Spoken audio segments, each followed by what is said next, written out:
All right, y'all. We give praise, esteem, and honor to the Most High. Y'all name it Yahushua HaMashiach this day. You pick this up at John chapter 5, verse 39. Search the scriptures, for in them you think you have eternal life. And they are they which testify of me. You would not come to me that you might have life. I receive no men, but I know you, that you have not the love of Elohim in you. Do not think that as I come by his name, and you receive me not. Another shall come in his own name, him you will receive. How can you believe which receive honor one of another and seek not the honor that comes from Elohim only? Do not think that I will accuse you to Abba. There's one that accused you, even Moses, in whom you trust. Had you believed Moses, you would have believed me, for he wrote of me. But if you believe not his writings, how should you believe my words? So praise be to you who are named Yahushua on for his set apart day of what we are currently in the midst of. Let the name of Yahuwah be extolled in the faith of Yahushua continually. Proverbs chapter 28 and verse 1. Discuss some things on Wednesday in regards to this, and many more things to discuss, if Yahuwah see fit. But Proverbs chapter 28 verse 1 says, the wicked flee when no man pursue, but the righteous are bold as a lion. Shalom, man. We've already touched on last week about the wicked fleeing when nobody pursuing. And in accordance to that, what is that telling you? That's telling you that the flee not receive accountability. Now, we concluded on Wednesday with some things in Ezekiel chapter 20. We went over the to get caught in the word. You got to have the word before we get here. People might not like it. People always see the Hebrews love to hit people with that line. Well, when the Mashal get here, he gonna straighten everything out. Where you read that at? Where did you ever read that he would do that? Where did he tell you that he would do that? Where is it prophesied of that he will do that? Well, see, everybody will go back and they'll look at Ezekiel 20 and they say, see right here, see right here. It's one of the reasons why, shalom, man. It's one of the reasons why it pays to know exactly what. That's why sometimes you need to know what it says in Hebrew so you can see what it says. Because people will take certain understandings and give them, shalom, man, and give them to you. And they be incorrect. Because there's a lot of brothers and sisters waiting to go back to the wilderness to be taught word. We were going over certain things in regards to the coming of the Lord. We discussed the wilderness. And he's plain and clear on what it is for. Remember, we concluded in Matthew chapter 24, you have to be dealing with Arizona, certain places in California. There's not a lot of desert lands in North America. Nevertheless, Proverbs chapter 17, I believe. I want to lay down. Not too much. You're tired. Proverbs 16. Excuse me. 16 and 10.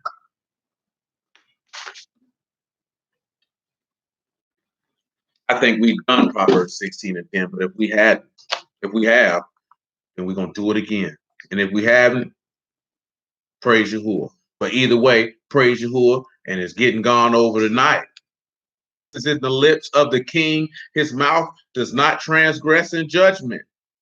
Now, we're going to go and we're going to look at every word in that verse. I believe we've done this already, but it doesn't. So, of course, you remember divine sentence. Remember, that's kasem, kuf, the word. The word is in the lips of the king. See, now I want you to come over here. I want you to come to John chapter 29. We go all the way to verse 42 with it. Now, I think because I'm just going to touch them all.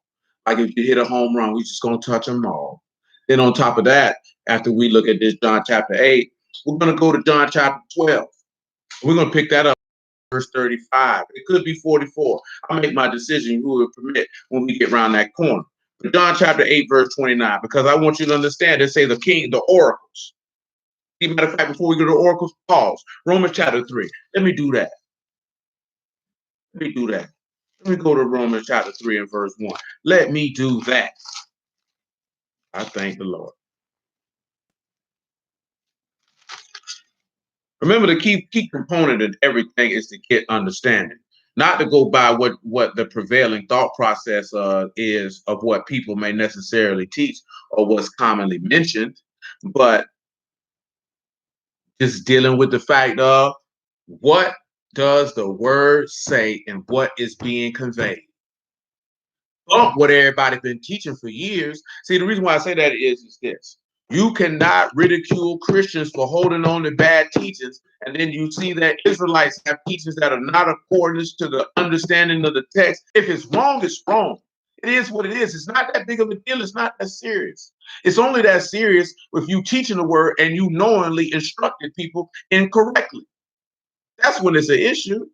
It's not that big of a deal. Understanding shifts and changes. The whole book is about the son of the living Elohim, Yahusha.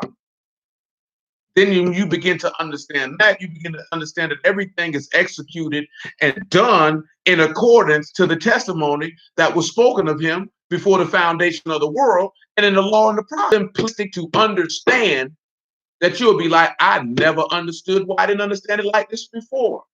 Because you didn't know what you were looking at. That's it. The book is very simple to understand. It's very, very simple to understand. But in order to get that understanding, you must believe. And you must understand what it is about and what's being conveyed.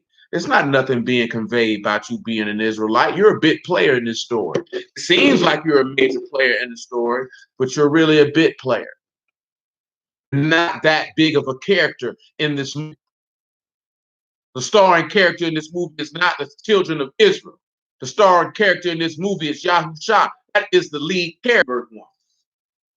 He said, what advantage have then the Yahudim, or what profit is there of circumcision? He said, much every way, chiefly because to them were committed the oracles of Elohim.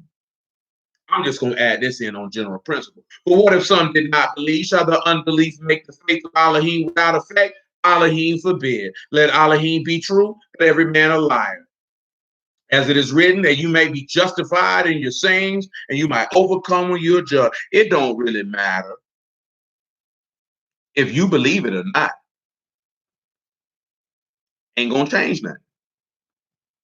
Ain't gonna change nothing. I want you to come over here to Psalms 28 and 1. We're gonna look at two different verses because I want you to see the Hebrew word for oracle. That's what it says is in the king's lips, the oracles. The word is in his mouth. That's why he won't transgress in judgment. Absolutely. You know what I'm saying? And to be honest, the only reason why, shalom, Dad, the only reason why people hold on is because somebody didn't necessarily want to look at it. This person may have not known what they were talking about. And that's what make it hard. Some of it be pride, but there's a lot of times, this is my personal opinion, is the respect level you have for the person who talked to you. You know what I'm saying? But a lot of people are unskilled and unqualified to dispense the word. You know, everybody think that they can do it. Honestly, everybody think that they can teach somebody the word. And maybe you can. I'm not to say who is the determiner of that. But at the same token, I can look you dead in your face the same way the Lord looked them scribes and Pharisees in their face and told them, bro, you don't know what you're talking about. Because it ain't hard to tell, nigga, you don't know what you're talking about, bro. You know what I'm saying? And when you do that to people, they get offended. I've told you this for years. People get offended when you know what you're talking about and they don't. And then you're very confident in what you're talking about. That's why I'll tell y'all this now. As I was told as a young man, don't never talk about things you have no knowledge on, because you probably run across somebody who does. And when you do, they're going to make a fool out of you. And you're going to be upset.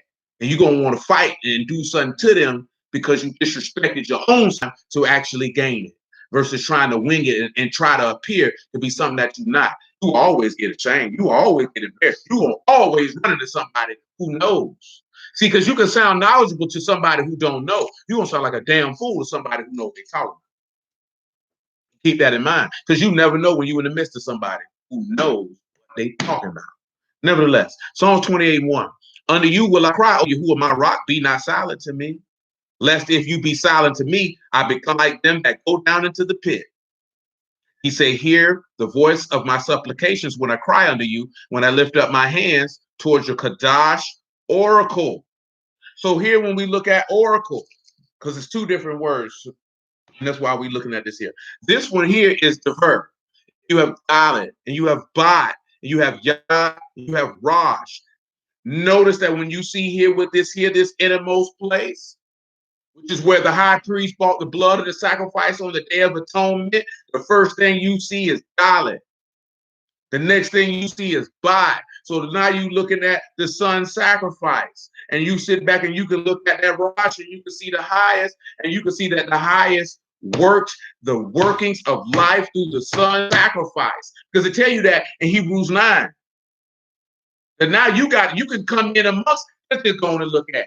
Ain't no sense of me quoting it. I want you to understand. This also allows you to be bold as a lion when you understand this. Hebrews 9, it could be Hebrews 10, but I know in a moment. You still got John 8 on deck and John 12. Why are we looking at Proverbs 16?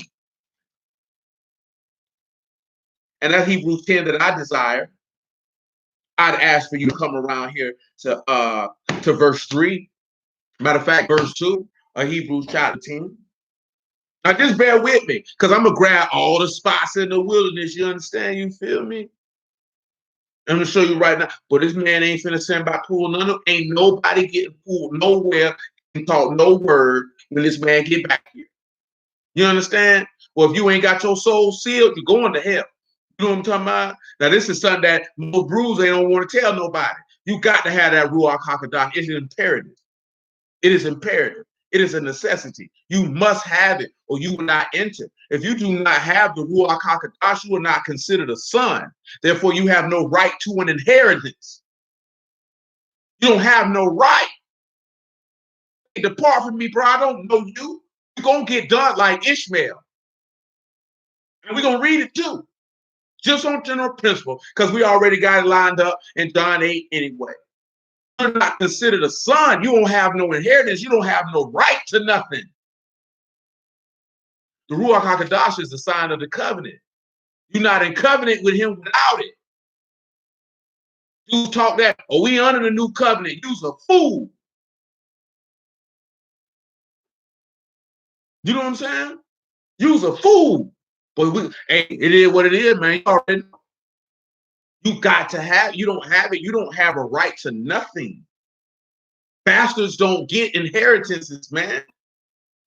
Illegitimate children don't get inheritances. Nevertheless, let me go ahead on. Hebrews 10 and 2, man.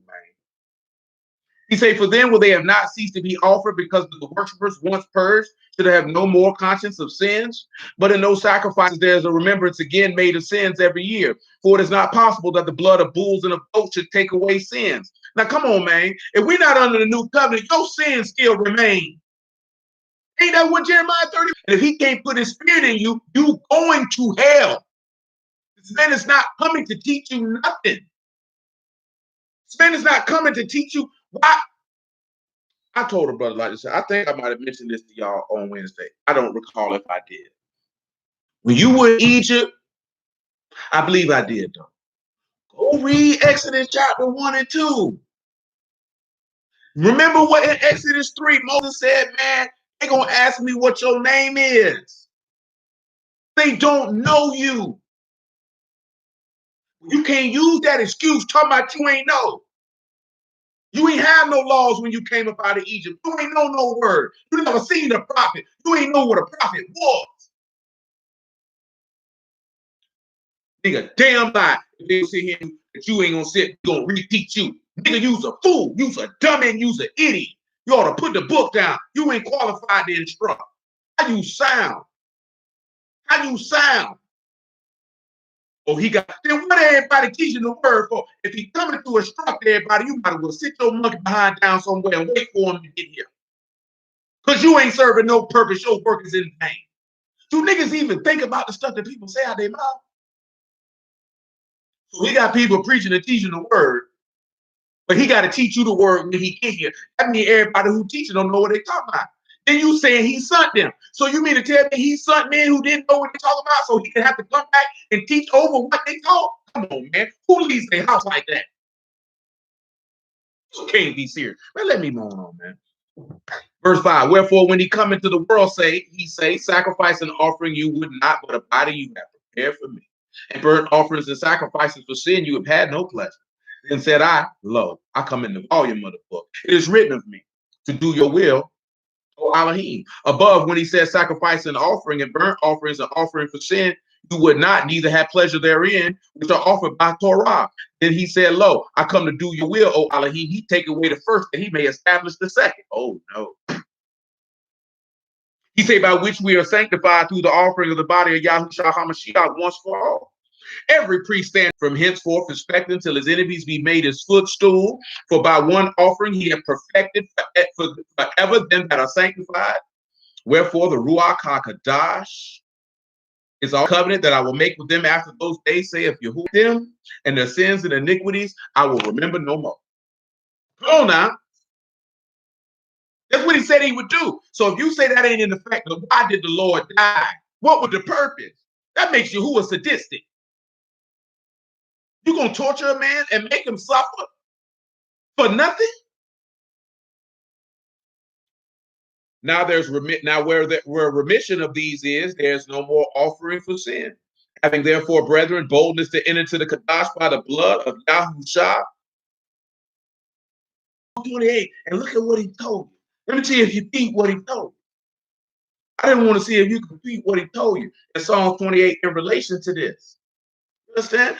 Follow you, man. You know, Yahushua ain't gonna lead you wrong. He's gonna get you right where you need to be. And that's in the Father's bosom if that's where you desire to be.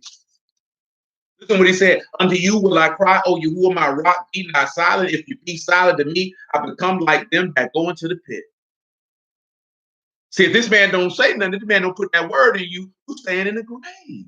Why we say be not silent? Go read John 11. You see what Yahushua did to get Lazarus up out that grave. You know what he said in John chapter 5. He said the time will come when the Son of Man will speak, and those that hear his voice will raise from the dead. Because if he kept silent, you'd be like a nigga dead in the grave.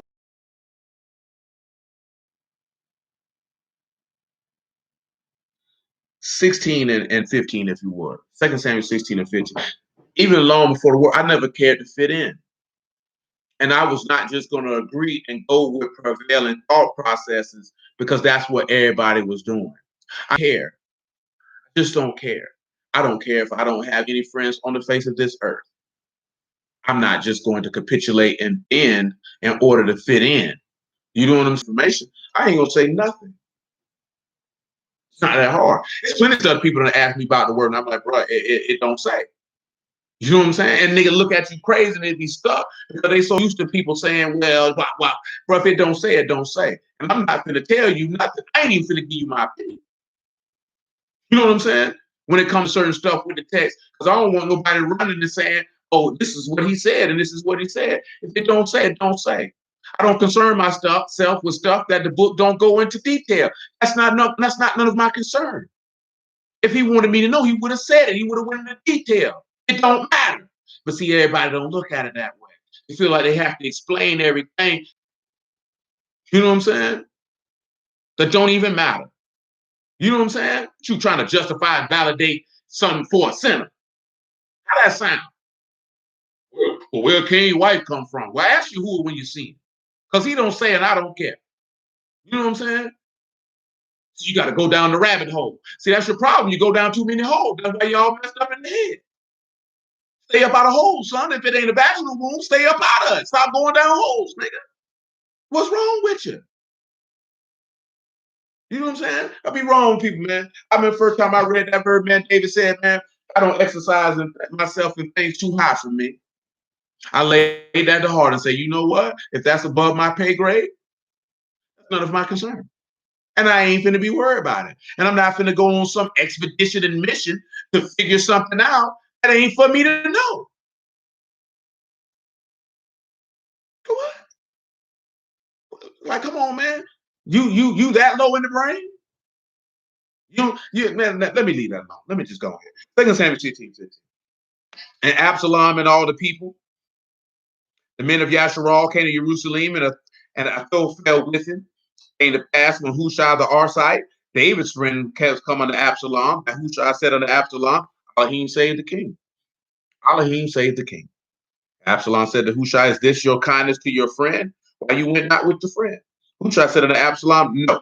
But whom Yahuwah and this people and all the men of Yasharal choose, his will I be, and with him will I abide. See, this is what you have to sit back and realize, right? Look at what he said. Look at what Hushai told him. He said, by whom Yahuwah, screw the people though. We don't care who Yasharal choose. See, I'm going to go with who Yahuwah choose. And who Yahuwah choose, that's who I'm going to dwell with. That's how your mind got to roll.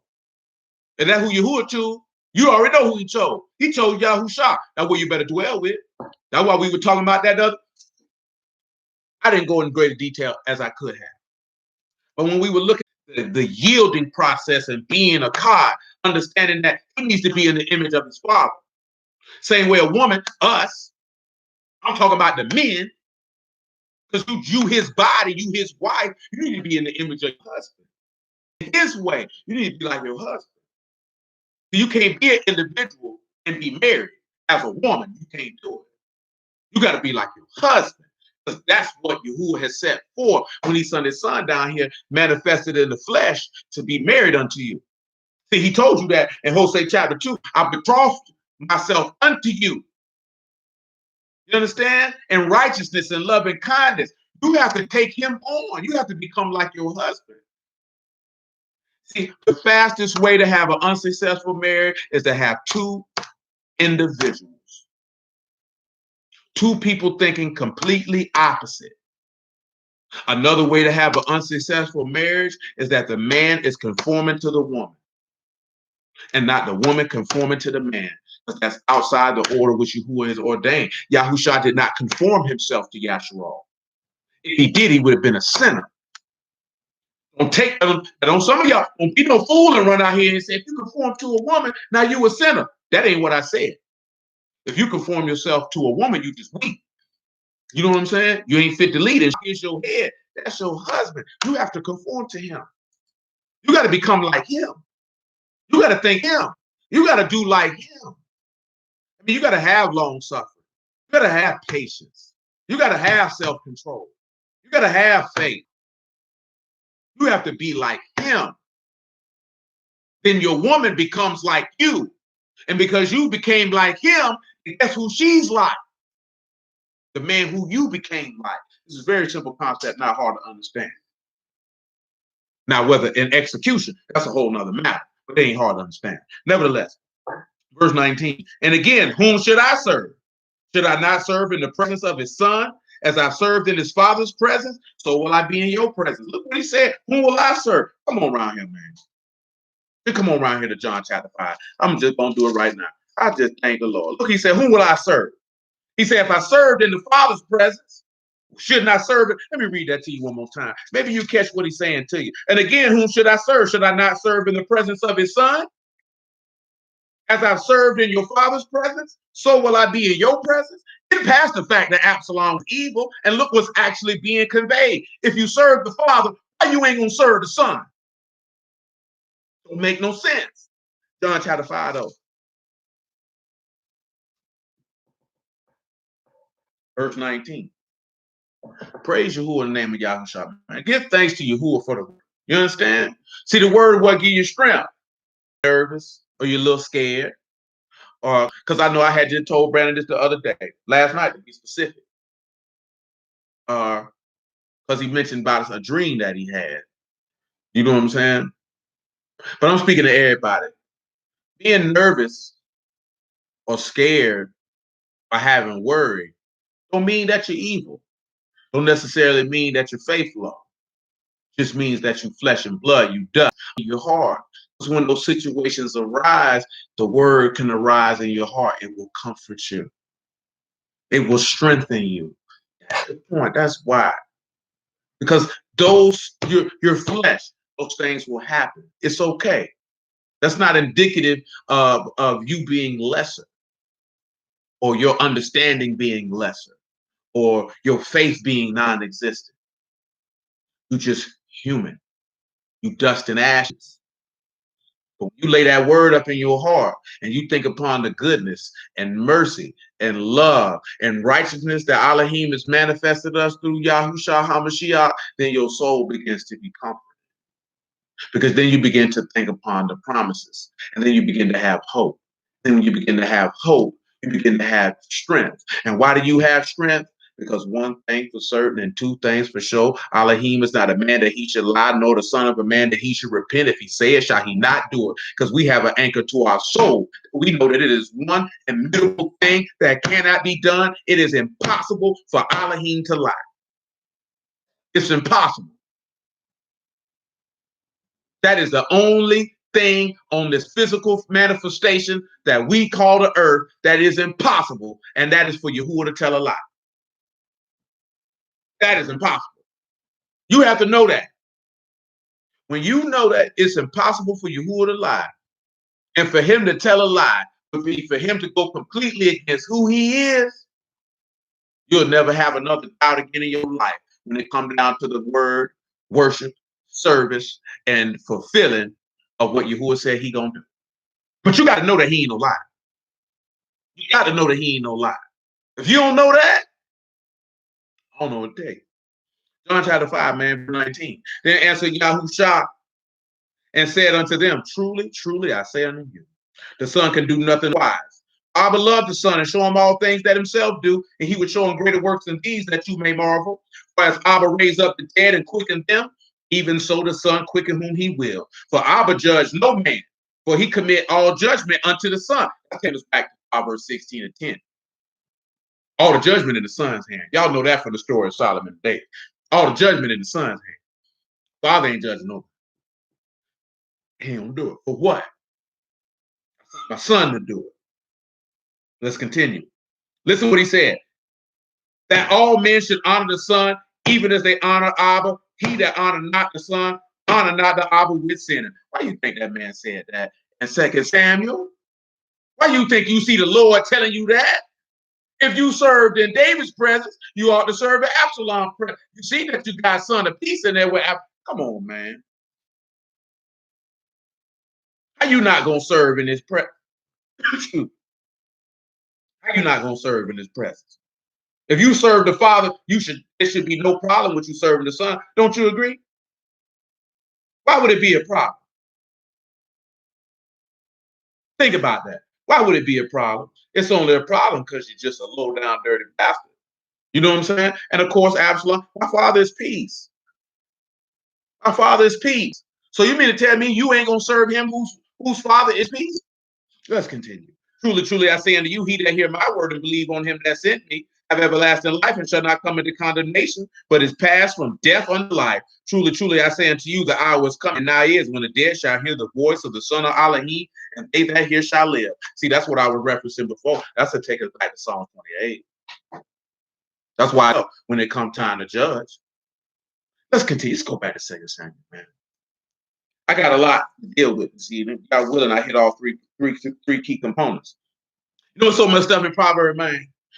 And I know we've been going in a strict order for the most part.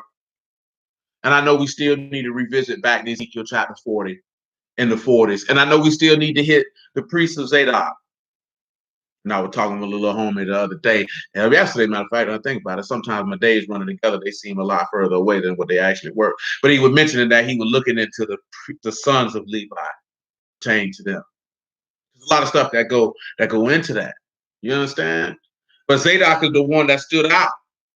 And we still have stuff in Proverbs that I might grab and glean, and we might move in other chapters for the most part in the near future, and not necessarily go in strict chronological order for you to see, because it's a lot of stuff being conveyed. And we got to go over some of it. Verse 18, if you would. I'm in verse 19. I'll read 19 again. And again, whom should I serve?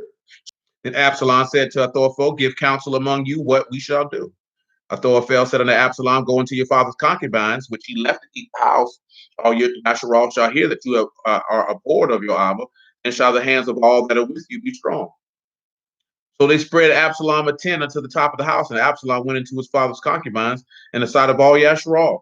And the counsel of Ahithophel, which he counseled all those days, was this: if a man had inquired at the oracle of Elohim, so was all the counsel of Ahithophel, both with David and Absalom. So they said that people going to get counsel from this man as if they went straight to the oracles of Elohim.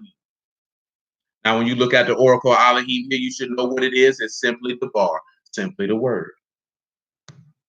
The oracle is the word. Now, let's go to John 12 and 44 right now.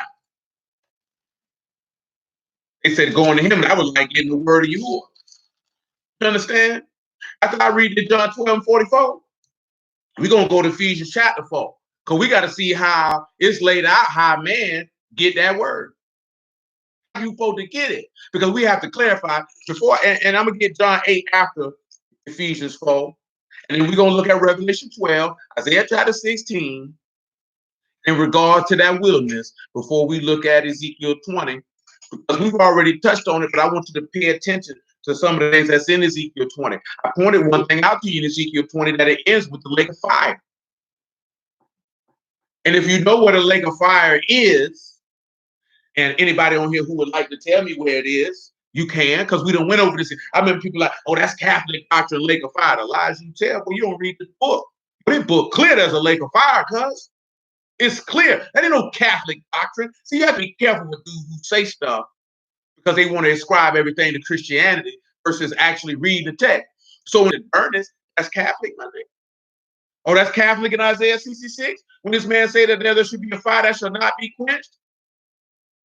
You know what I'm talking about? And the worm dies not? No, cuz that man said that literally. So when Ezekiel tell you that in the 20th chapter, oh, you thought I was, and the Lord come back and say the same thing? But do you know the exact location and where it's at? Some of y'all on here should know this, because he done told you the name, the Valley of Hinnom. But who knows where it's at? There it is, south, outside the gates of the city. That man told you where it's at.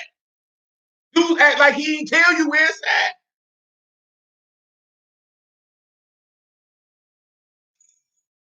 Indeed, gentlemen, indeed. Dudes act like he ain't tell you where it's at. So how is that a Catholic doctrine? The text is clear with it. You just don't believe what you read. Dudes just be like, how can a merciful God throw his creation in hell? What do you mean? See, that's niggas who don't like accountability. You feel like you could do whatever you want to do, and then you subject to the same reward as those who obey the lies you tell. You're not subject to that same reward. John chapter 12, verse 44, him that sent me. He that see me, see him that sent me. I come a light into the world, and whosoever believe on me should not abide in darkness. If any man hear my words, and when Yahushua was in the flesh, he was not coming to execute judgment. He was coming to execute salvation. That's why he was telling people, go and sin no more. That's why you didn't see him judging anyone. It wasn't time. But let's continue. He that reject me in judgment. So there's a word in the mouth of the king. That's the word that will judge you. The very word that you reject is the very word that will send you to hell. So you really judged yourself. All he did is just open up the word, boom, boom, boom. But you really judged yourself. Because you knew what it was, but you chose to go against it. I'm going to read that to you again. He that reject me and receive not my word. Reject Yahushua you want to. He thinking it's about waking. He told you that in Deuteronomy 18. You ain't got to like it, but you going to respect it because he already told you. Every knee is going to bow and every tongue is going to confess to the esteem of Abba and Shamahim that Yahushua is Mashiach and Lord. Oh, you going to acknowledge it. You better. It's better for you to go ahead if you serve in the presence of the Father. I implore you. It would behoove you to serve in the presence of his Son. But let's continue. He that reject me and receive not my words have one that judged him. The word that I've spoken, the same shall judge him in the last day. So when I tell you, for I have not spoken of myself, but Abba, which sent me, he gave me a commandment, what I should say and what I should speak. And I know that his commandment is life everlasting. Whatsoever I speak, therefore, even as Abba said unto me, so I speak. This is why Yahushua said, my doctrine ain't mine. So the word, he ain't gonna transgress in judgment because he ain't gonna never chastise you. Your daddy ain't never disciplined you. So it's a foreign concept to you. You offended. You look at, who is this nigga to tell me I'm wrong? This male or female? Who is this nigga to tell me I'm wrong? Who is this nigga to tell me something? You know what I'm saying? Let me hold on.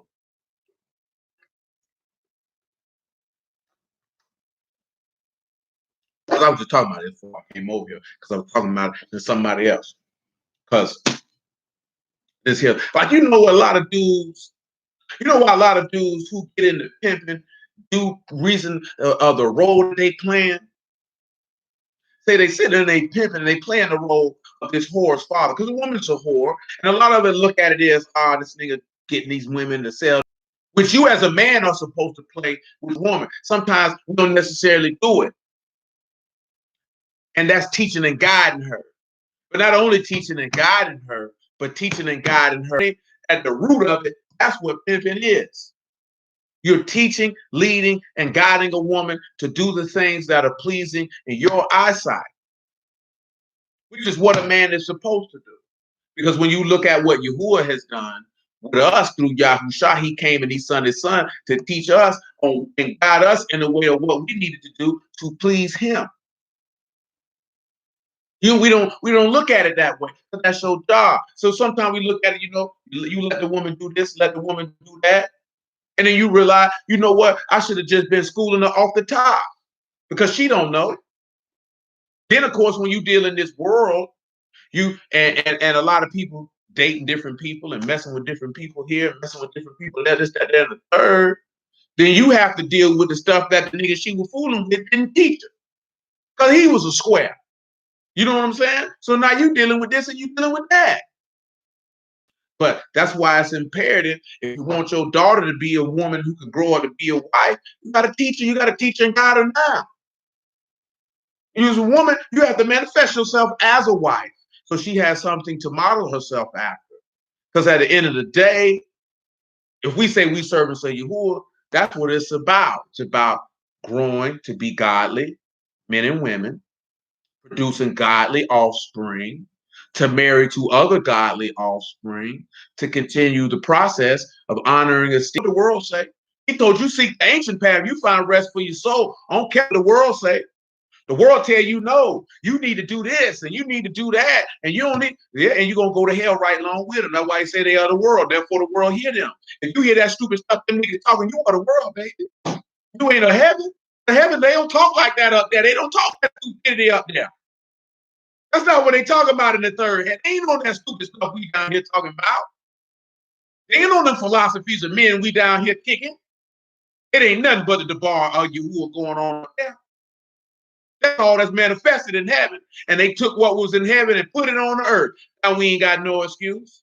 You ain't got to go to heaven and get it. You ain't got to go under the earth and get it. It's right there in your heart. All you got to do is do it. But you don't want to do it. Which means you around here, you're operating. You're a rebellious hoe. And you can read Ezekiel 16. Those of y'all that know me and know you know what I'm talking about. Ezekiel 16.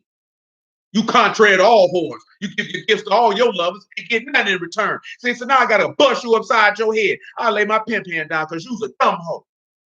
See how people don't want to sit back and look at. See, a lot of us, we laugh and ridicule dumb women who make stupid mistakes, and you just a dumbest hoe as she is because you're stupid with your own husband. But you don't even realize you're stupid with your own husband. That's what makes you a tripling stupid woman you laughing at. Because you do the same thing she's doing. She knows she's stupid, though. But you think you smarter than her, and you 3 times as dumb as her. Because you got a man who can't even compare to the sweet nigga she running behind.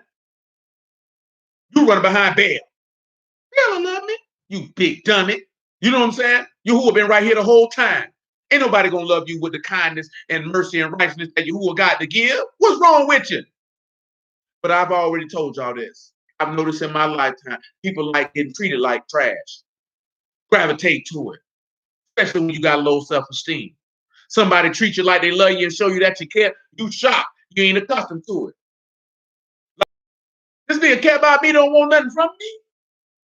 Oh, yeah, something got to be wrong with him. Nigga don't care nothing about you. You give me everything you got. chase behind them and begging. That's what you do with George Bush. You sat your monkey behind down, trusted in the government. You said you hated Trump. You people that ran out this COVID-19. Now you're talking about trust the government now. You got to listen to the expert. Who gonna call nigga you? Either you don't fool with them people or you do. But you love the people who treat you like trash. You love the people who treat you like trash. And when you get in a perplexing situation, you run to them. Just like he said in Isaiah chapter 30. You're looking for people who don't care nothing about you. That's what we always do. Run to the people who don't care nothing about you and shun the people who do. Don't be no fool. You know what I'm saying? Don't be no fool. If somebody show they care about you, consider yourself blessed. Because there's a lot of people, ain't nobody out here care about them. Don't care if they eat. Don't care if they breathe. Don't care if they got nowhere to sleep. Don't care if they got clothes on their back. Don't care about their mental health. Don't care about their emotional state. Definitely don't care about their spiritual well-being. Don't care nothing about them. Well, you got people in congregations all across this world, whether they Christians or Hebrews, don't make no difference. Sit there and worship with these people week in and week out, don't care nothing about them. Don't care nothing about them. Look at the end of the face, don't care nothing about it. So when you see people care about, but you better, so I'm trying to tell you, dude, some of y'all know your parents ain't care nothing about you. You know what I'm saying? That's just a devastating blow to your soul. But you got a father in heaven who care about you. Will take me up. He's a father till the father is not. But let's continue. I finished John chapter 12. Come to Ephesians chapter 4, then I hit Romans 8. You ain't got to believe it. Just listen to Yahuwah. He'll show you.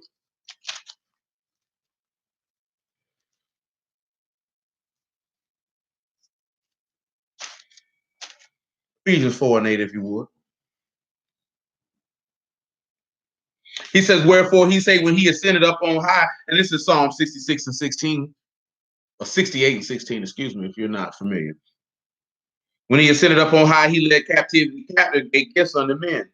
Now that he ascended, what is it? But he also descended things. And he gave some apostles, some prophets, some evangelists, some pastors and teachers for the perfecting of the saints, for the work of the ministry, for the edifying of the body of Mashiach. So we all come in the unity of the faith and the knowledge of the Son of Elohim unto a perfect man, unto the measure of the stature of the fullness of Mashiach. That we henceforth be no more sons, tossed to and fro, carried about with every wind of doctrine by the sleight of men and cunning craftiness, whereby they lie in wait to deceive. Come on, man. That don't sound like, oh, that's going to get straightened out when we get here. The man's son forth these men. This man told you in the book of John that he that received him, that received the ones that he sent, received him. And therefore you receive the Father. What is the man sending people for? The man had already told you, coming up out the book of Isaiah, when Paul preached, he said, you can't hear without a preacher. You can't preach except you be sent. So you mean to tell me this man just sending people to send them? No, this man ain't transgressing in no judgment. Divine sentence, so that word coming out of his mouth, that word gonna judge you. John 8 and 29, man.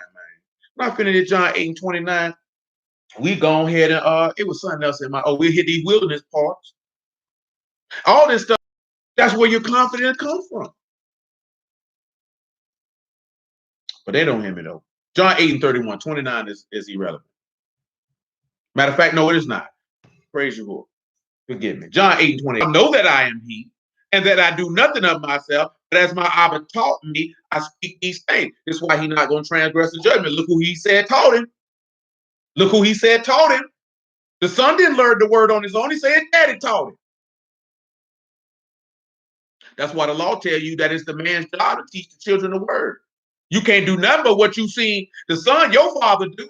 If you see your father said his father taught him the word, and your father taught you the word, then what you? Because you was unconcerned, because you was selfish in your soul, because you're not paying attention to what your daddy taught you to do. You was a rebellious son. You ain't following in the way. That man told you, he said, I know Abraham, that he'll do just the judgment and teach his household the way of Yahuwah. That's your righteousness. I'm trying to teach that boy. How else he gonna get it? He can't get it from me. I ain't his dad. I don't live with it. That's your job. You get this is how this works. Some of y'all hustle. I'm down with the plug. The plug hit me off. You come through the spot, I break you off. You take it back to your house, you hit them off. That's how that works. That's why that in Corinthians, he said, if a woman got a question, let her ask her husband at home, because her husband getting taught while he there. So if she got a question, ask your husband. He got you, because he was sitting there. That's how that works. It's no different. The plug hit them off, he hit you off, you go back on your pop, you pump your word. That's how that works. Not the only nobody teach me. You're a rebellious bastard, you. If your father told you that his father taught him, how you gonna sit around and tell somebody you don't need nobody to teach you? That's not the setup of your father's house. He don't rule his house in that fashion. You have to humble yourself. I'm trying to think of it. It's escaping my mind. What they call it. That's just the food chain, man. That's just how it goes. That's just how it goes. That's just how it goes. Imagine if the niggas in the wilderness would have sat up into my we don't need to go out here and hear Moses. I'll teach him myself. You gotta go out there and do that. That sounds stupid. That sounds stupid. He set Moses and Aaron up for a reason. All them Levites in to help them for a reason. That's their job. Their job is to hit you up. John chapter 8, verse 29. And he that sent me is with me. Abba have not left me alone, for I do always those things that please him. And as he spake these words, many believed on him. Then said Yahushua to those Yahudim which believed on him, if you continue in my word, then you are my disciples indeed, and you shall know the truth, and the truth shall make you free. They answered, we be Abraham's seed. We have never been in bondage to any man. How say you, you shall be made free? Yahushua answered, truly, truly, I say unto you, that whosoever commits sin is the servant of sin, and the servant abide not in the house forever, but the son abide forever. Come on, I mentioned Ishmael. Come on, let's go look at it now. Come over here to the book of Genesis. I want to say chapter 20. Come on, look at it, 21 if you would. Come over here and look at it now. We'll get to Romans 9 right after this. Some of y'all already should know that was 21 and 9. See if you, and as a matter of fact, before we go to Romans, I'm going to read Romans 8. Then I'm going to read Romans 9. And I'm going to go to Revelation 21. And whatever else may come to mind, because some things might come to mind before that, if you would permit. But let's look and see what's said here. And Genesis chapter 21 and verse 9. Sarah saw the son of Hagar, the Egyptian, which she had born unto Abraham, mocking. Wherefore she said unto Abraham, cast out this bondwoman and her son, for the son of this bondwoman shall not be heir with my son, even with Isaac. Now he just told you that he commits, whoever commits sin, they the servant of sin.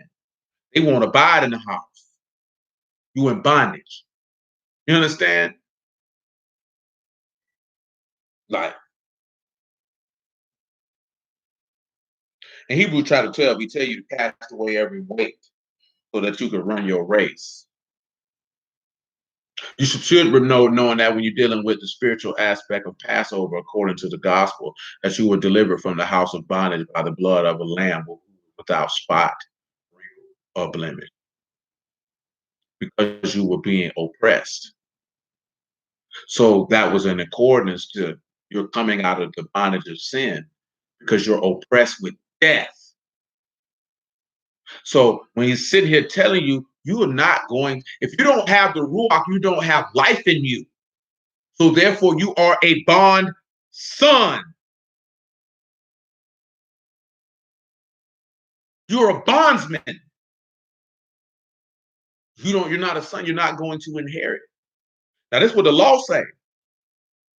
Now it's talking about Ishmael, and we're gonna hit that Romans 9 in a second. If you're the son of a bondwoman, you're not a son, you have no inheritance, you're going to hell. You're not of the promise, you're going to hell, you're not getting in.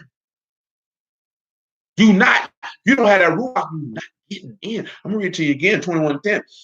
Wherefore she said unto Abraham, cast out this bondwoman and her son, for the son of this bondwoman shall not be heir with my son, even with Isaac. This thing was very grievous in Abraham's sight because of his son.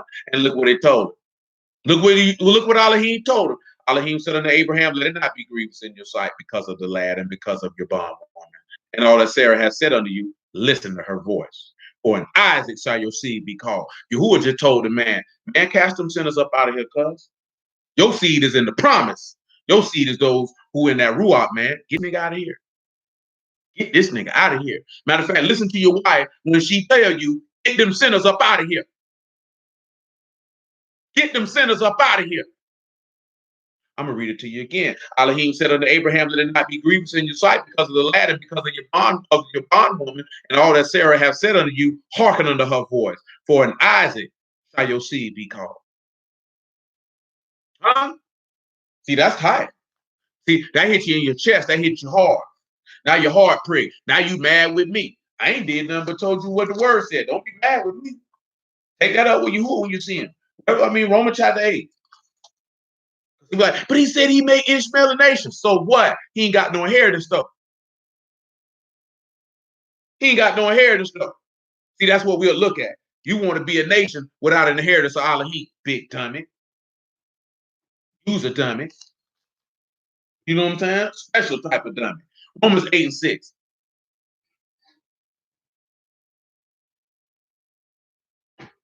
See, sometimes you got to be hard. See, and that's another thing. See, my granddaddy helped raise me. He was very harsh, consistently and regularly. You know what I'm saying? So when you talk about in my formative years of taking harsh speeches and harsh rebukes, you become a man, you become accustomed to it. It don't bother you. I'm accustomed to that. You know what I'm saying? Richard did it all the time. Ain't cut no corners, ain't spare no words, ain't try to comfort and console no feelings. You know what I'm saying? Look here, young man, this is what it is. Boom, boom, boom, cut and dry. You don't have no choice but to take it, swallow it. You know what I'm saying? It might not taste good on the way down, but you're better for it once you do. You know what I'm saying? If you're not accustomed to that, and a man talk like that, you get offended. Because your daddy didn't chastise you. He wasn't harsh with you. Being harsh just means, hey man, it's just hard truth. And each like to always quote from that John 6, it's a hard saying. Remember, the Lord told you he's an austere man, rigorously self-disciplined and uncompromising. That means he's harsh. I mean, I'm giving you unadulterated truth. I don't care about how you feel. Man, that's what it is, son. This is what it is. When you ain't used to that, you ain't accustomed to that, man, that junk like getting hit with a Mike Tyson uppercut. When you get accustomed to it, you begin to develop a chin. You can take that punch because life is harsh. Unfortunately, let's see what that, because I never say, but we all know what harsh means. Let's see how Webster's defines it. Because we all know what it means, but I don't know the exact definition.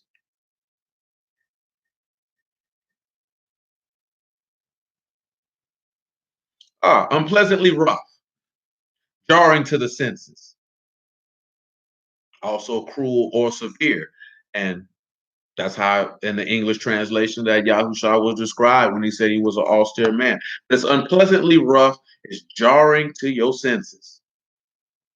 Like I said, I mentioned Mike Tyson uppercut. Some of y'all who watch boxing, well, y'all seen them clips of Mike Tyson's uppercuts. Some of y'all seen it when he actually was throwing them. That junk make your brain, that junk make your cranium shake when you seen him hit a man with an uppercut.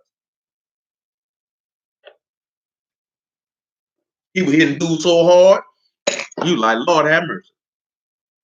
Nevertheless, Romans 8 and 6. For to be carnally minded is death. To be spiritually minded is life and shalom. Because the carnal mind is enmity against Elohim, for it is not subject to the Torah of Elohim, neither indeed can be. So then they that are in the flesh cannot please Elohim, as you've seen in Genesis chapter 21. But you are not in the flesh, but in the Ruach, if so be that the Ruach of Elohim dwell in you. Now, if any man have not the Ruach of Mashiach, he is none of his. You don't belong to him, which is why it is completely and utterly dangerous when people tell you that the new covenant is not in effect. I want you to come to Galatians chapter 4 and verse 1. From Galatians chapter 4 and verse 1, I want you to go to Isaiah chapter 59 and verse 20. And from Isaiah chapter 59 and verse 20, we'll come to Romans 9.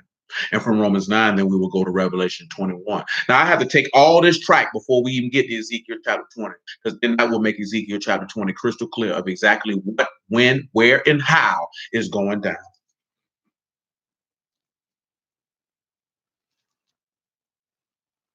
And I praise you, Lord, in the name of Yahushua for the word. See, understanding is important. Galatians 4:1. And I end at the bottom of Galatians 4 because it referenced what we read in Genesis 21. It was in my mind when I was reading it, but we hear now, so we might well look at it. Galatians 4:1, listen to what it says. Now I say that the heir, as long as he is a child, differ nothing from a servant, though he be Lord of all. Example, Isaac. He served his father, but he was Lord of everything. Because he in Isaac will your seed be called. But it's under tutors and governors until the time appointed of Abba.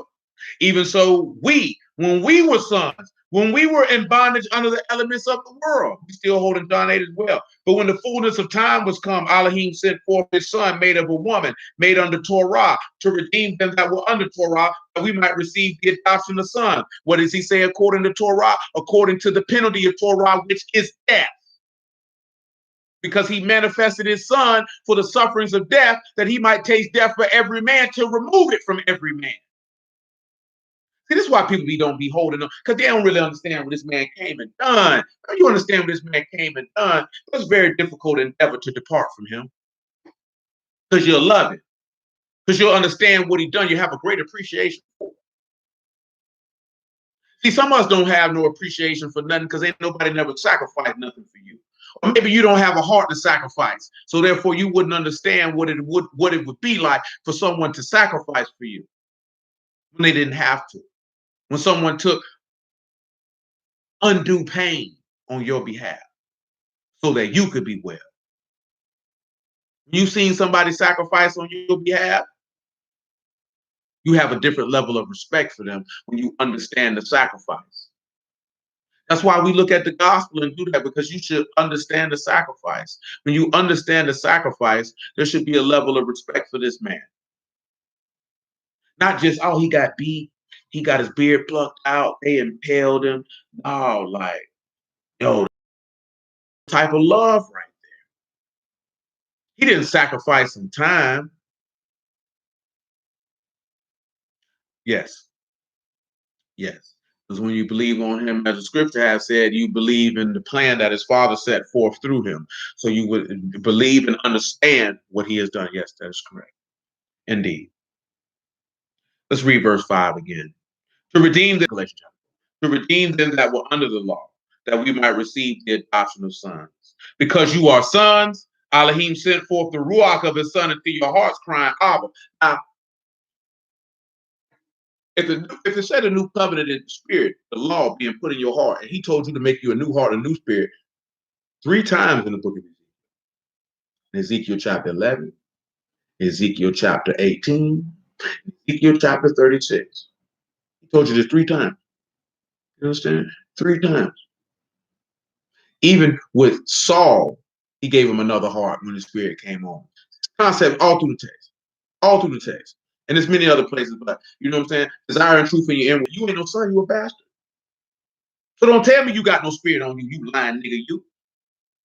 You ignoramus, you charlatan, you deceiver, you duplicitous. You know what I'm saying? And we don't believe you. You know, as Jay-Z used to say on the record all the time, we don't believe you.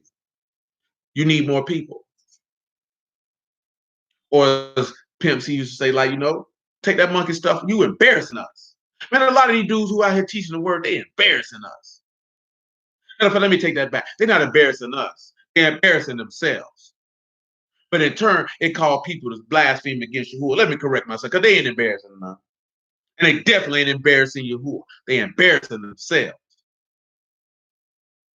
We just end up getting embarrassed because we rolling with them. I ain't finna be seen out there with somebody who talking stupid. He don't know what he talking about. I'm standing there with him. That's right. No, sir. I don't know you, cuz. No. I'm embarrassed for because I'm embarrassed I'm standing here with you. Let's continue. Wherefore you are no more a servant, but a son. And if a son, then an heir of Elohim through Mashiach. See, Ishmael wasn't no son. That's why he didn't get no inheritance. He wasn't no son. Inherit for what? Who are you? I don't know you, cuz. Come over here to the bottom of this chapter, brother. I want you to look at verse 28. Listen what it says. After we read verse 28, I'll swing back to John 8 and finish it. Then from John 8, we'll go to Romans 9. And from Romans 9, Revelation 21.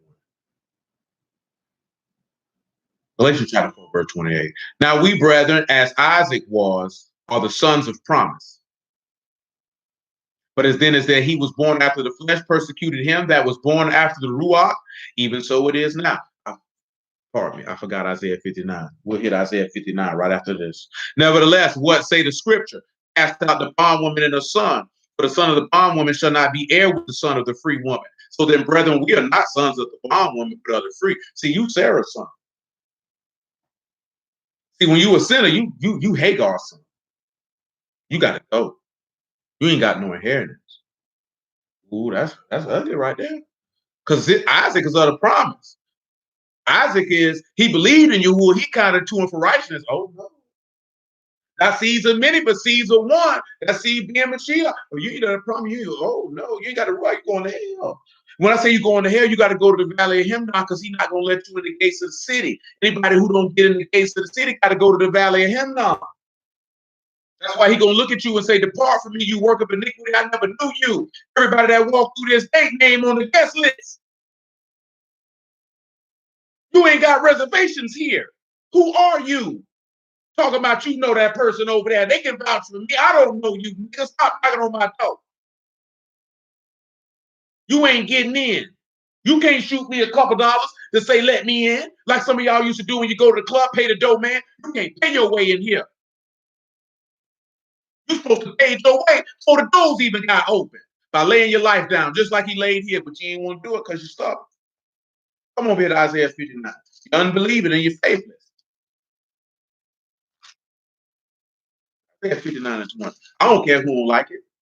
I give thanks to Yahuwah in the name of Yahushua. Screw who don't like it. People ain't never liked the word of Yahuwah. So why would it be any different now? Nothing about all that. Let Yahuwah word be true and every man be a lie. Huh? And we already know why every man is a lie. Because it's impossible for Elohim to lie. Men spit out lies like grape seeds.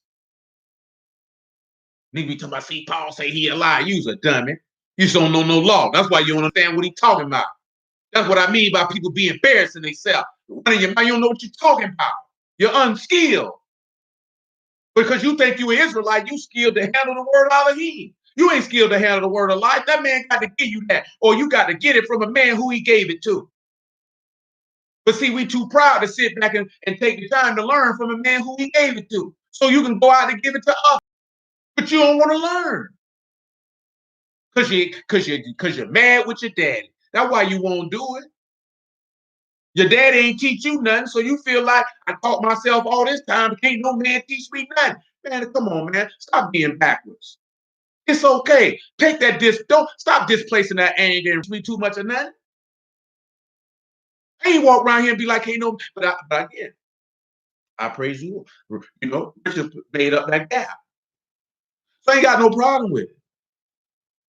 It don't matter if I care for it or not. It don't make no difference. That man do his respect. That's a man. That's a man. He do respect. He older than you. He got some game to give you. Then get it from him. He do his respect. It don't matter. I don't walk through life like that. Ain't nobody teach me nothing. I can teach myself all the time. I don't need nobody to tell me nothing. Come on, man, that's hurt. You hurt on the inside. That's trauma. Man, let that pain go, son. Stop making your life harder than it need to be. There's people out here be ready to help you, ready to teach you. You too proud to let them do it. You're taking the long way. I don't know why black people don't like shortcuts everywhere else except in life. You know what I'm saying? Going to people who there to instruct you, that's taking a shortcut. Because you ain't got to go through all the pitfalls, pain, and mistakes that you would have to go through if you did it on your own.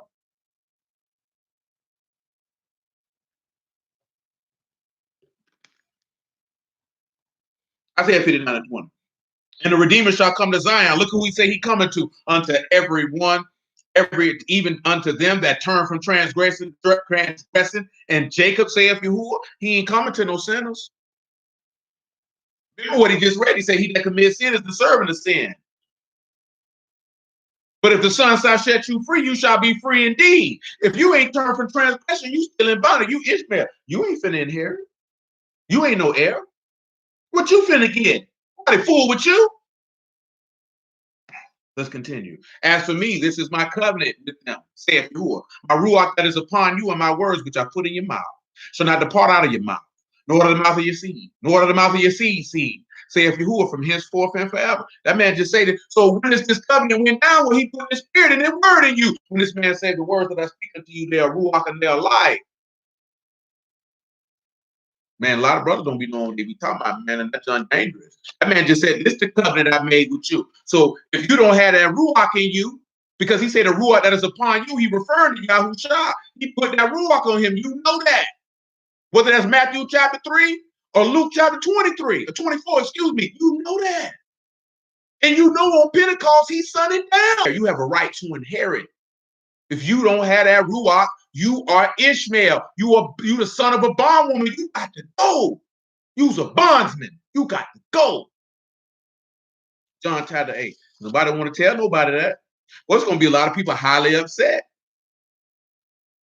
John 8 and 34. It's going to be a lot of people highly upset when it comes time to stand before the Lord, because they ain't had that understanding, and they're going to be wondering why they got cast out. That's why they sat back and told, we did many wonderful works in your name. We cast out demons. And he going to say, I don't know you, bro. I don't know you. He ain't even gonna say, bro, truth be told, because he said he that sanctified, and he has sanctified all of one, for which cause he's not ashamed to call them brethren. You ain't got that ruach on you. He don't even consider you a brother. He don't even consider you a brother. You nothing to him. Ah, that hurt feelings right there. People want to hear that. People want to hear that. And I'm gonna tell you something too. A lot of this stuff, I used to preach it dead on the street too. Don't think that just something I just did on camera. I did it in apartment complexes. I did it on box, bus terminal and all. Yeah, it's raw and uncut. I give him that gospel. I done told y'all, I remember my homeboy like, boy, I'm gonna go to hell for what I'm doing. I say, nigga, you know you going to hell. Boy, why you at? Nigga, you out here slaying hoes doing it. You already know you going to hell. Don't ask me. But he did it because he wanted to see if I was gonna lie to him. See, he respected me more because I told him the truth.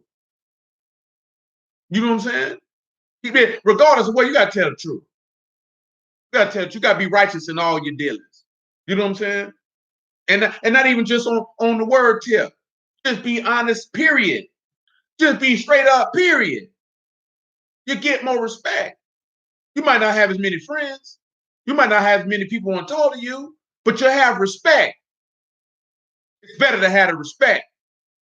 It's better to have the respect. You know what I'm saying? Let them respect you. That through a man of principle and integrity. Than trying to spare nigga feelings. Don't give them that unpleasant truth. Let their senses be jarred. Your senses need to be jarred so you can think straight. That's what's wrong when we don't think straight. Nobody won't tell us nothing. John 8 and 34. Yahushua answered them, truly, truly, I say unto you, whosoever commits sin is the servant of sin. And the servant abide not in the house forever, but the son abide forever. If the son shall therefore make you free, you shall be free indeed. I know that you're Abraham's seed, but you seek to kill me because my word have no place in you. Oh, he done told. He done told him that word ain't got no, it ain't even for you, cuz. That's why you want to kill it. I speak that which I seen with my Abba, and you do that which you seen with your Abba. See, there it go again. You're gonna do what your daddy taught you. You're gonna do what your daddy showed you. What you showing your son? Following your father? You doing what he taught you? Or is you a rebellious son? Do what I want to do. Let's continue. They answered and said unto him, Abraham is our father. Yahushua said unto them, if you were Abraham's sons, you would do the works of Abraham. But now you seek to kill me, a man that have told you the truth, which I have heard of Elohim. This did not Abraham? Again, that word is in the king's lips. He's not going to transgress in what's right and what's wrong. He ain't going to rebel.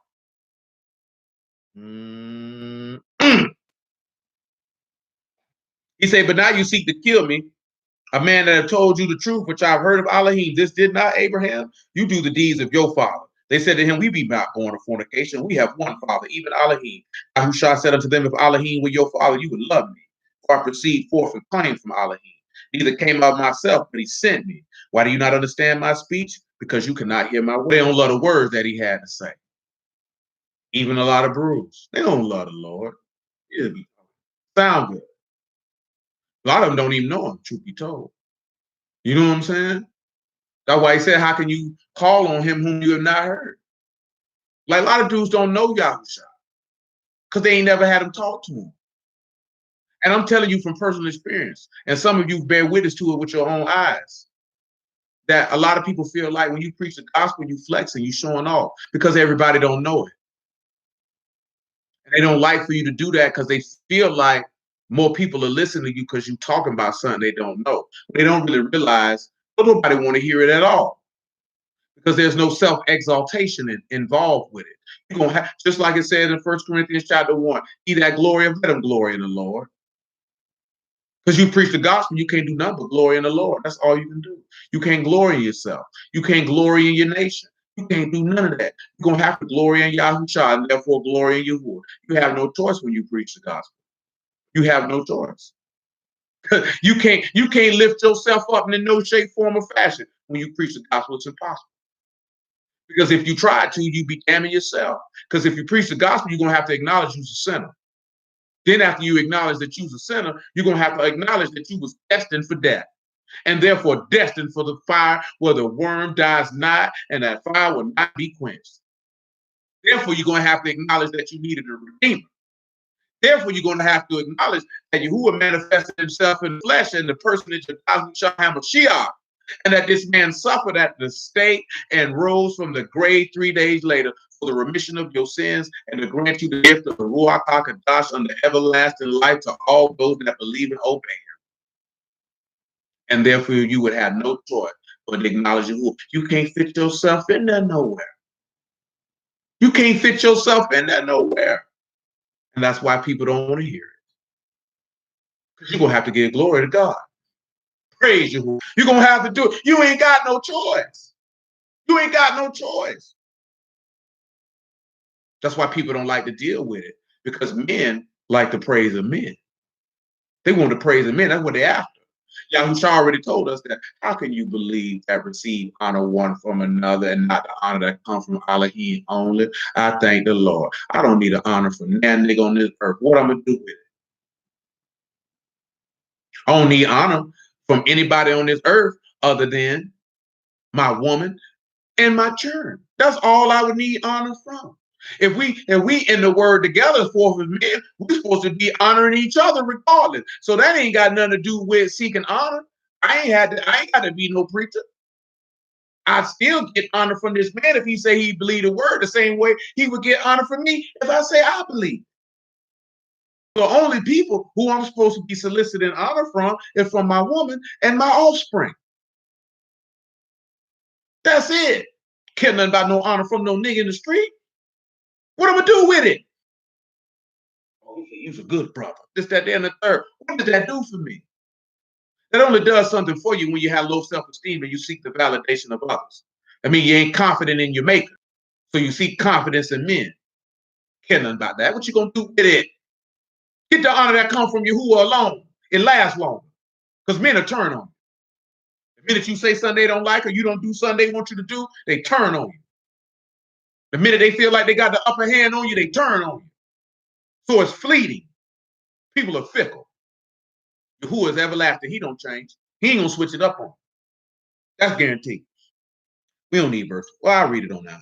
You have of your father the devil, and the lust of your father you will do. He was a murderer from the beginning, but not the truth, because there's no truth in him. When he speaks a lie, he speaks of his own, for he is a liar and the father of it. And because I tell you the truth, you believe me not. Which if you convince me of sin, and if I say the truth, why do you not believe me? He that is of Elohim hears Elohim's words. You therefore hear them not, because you're not of Elohim. That's a hard pill that a lot of brood don't want to swallow. I remember a long time ago, man, old stubborn young woman I'd known for many years came to me by talking about somebody who's now deceased. And I was like, you know what? That nigga ain't of Yahuwah. Don't say that. Everybody's of Yahuwah. The lies you tell. If they don't hear the word, they not of his flock. If you don't hear the word, you ain't of Yahuwah. It is what it is. Book of Ecclesiastes say you can't make straight where Elohim done made crooked. If they ain't a God, they ain't a God. What you want me to do about it? Tell you a lie? See, that nigga was upset because they wanted me to tell him a lie. You told me what this was. I don't know. But I can tell you that if they don't hear that word, they're not of God. And I don't care who it is. It could be your mammy, your grandpappy, the Aunt Tammy, nigga. Don't make no difference. They don't hear that word. They're not an Elohim. Take it how you want to take it. That's what the Lord just said. Ain't that what he just said? That's what we read right here. That's what he just said. He that hears Elohim's words, he that is of Elohim hear Elohim's word. You don't hear him because you're not Elohim. What you want me to do about it? You want me to tell you this man lying? That man say, you hear my word. You don't hear my word because you're not of my flock. My sheep hear my voice. He said, you don't hear my voice because you're not of my flock, as I've told you already. So now you want me to tell you, yeah, he's of God. She's of God. I will not. I will not. Dude got offended at me many years ago. So you saying my grandma going to hell on the first thing smoking? How you gonna say my grandma going there? I ain't say your grandma was going nowhere. This word. I didn't say she was going nowhere. She contrary to the word. You want me to tell you that she gonna make it in because that make you feel better? The lies you tell. I ain't going to hell with you or your grandma. No, sir. Not by lying to you. Will not do it. Revelation chapter 21, verse 7. I ain't gonna do it. Book say what it say. So I judge things according to the word, what the word say. You line up with the word, you getting in. You don't line up with the word, you on the outside. It's just what it is. That go for me. That go for anybody. You know what I'm saying? That go for anybody. We all got to line up. Man ain't making no exceptions, so you can feel better on the inside. You don't really care about the person you saying if they going to the valley of Himdom or not. You trying to comfort yourself to make yourself believe that you're not going. You don't really care if grandma went. You don't really care if your homeboy or your mama or your daddy went.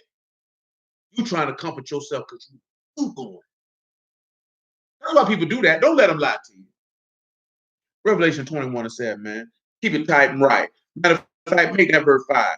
And he that sat upon the throne said, behold, I make all things new. And he said unto me, right, for these words are true and faithful. He said unto me, it is done. I'm the Aleph and the Tav, the beginning and the end. I give unto him that is athirst of the fountain of water of life freely. He that overcomes shall inherit all things. I will be his Elohim, and he shall be my son. Oh, if you don't, hold on now. John chapter 16, Yahushua said he overcame the world. I know what 1 John 5 say, he that overcome the world. He that believed that Yahushua, the son of Elohim, this is the victory, even our faith. If you overcame, you receive the Ruach, which means you were son, which means you will inherit. Romans 9. And then Ezekiel, I got to hit the wilderness parts. I'll make the wilderness parts quick because we're not going to spend an inordinate amount of time on that because we just looked at those not too long ago. Romans 9. Romans 9 will be quick. Very quick. 9 and 6.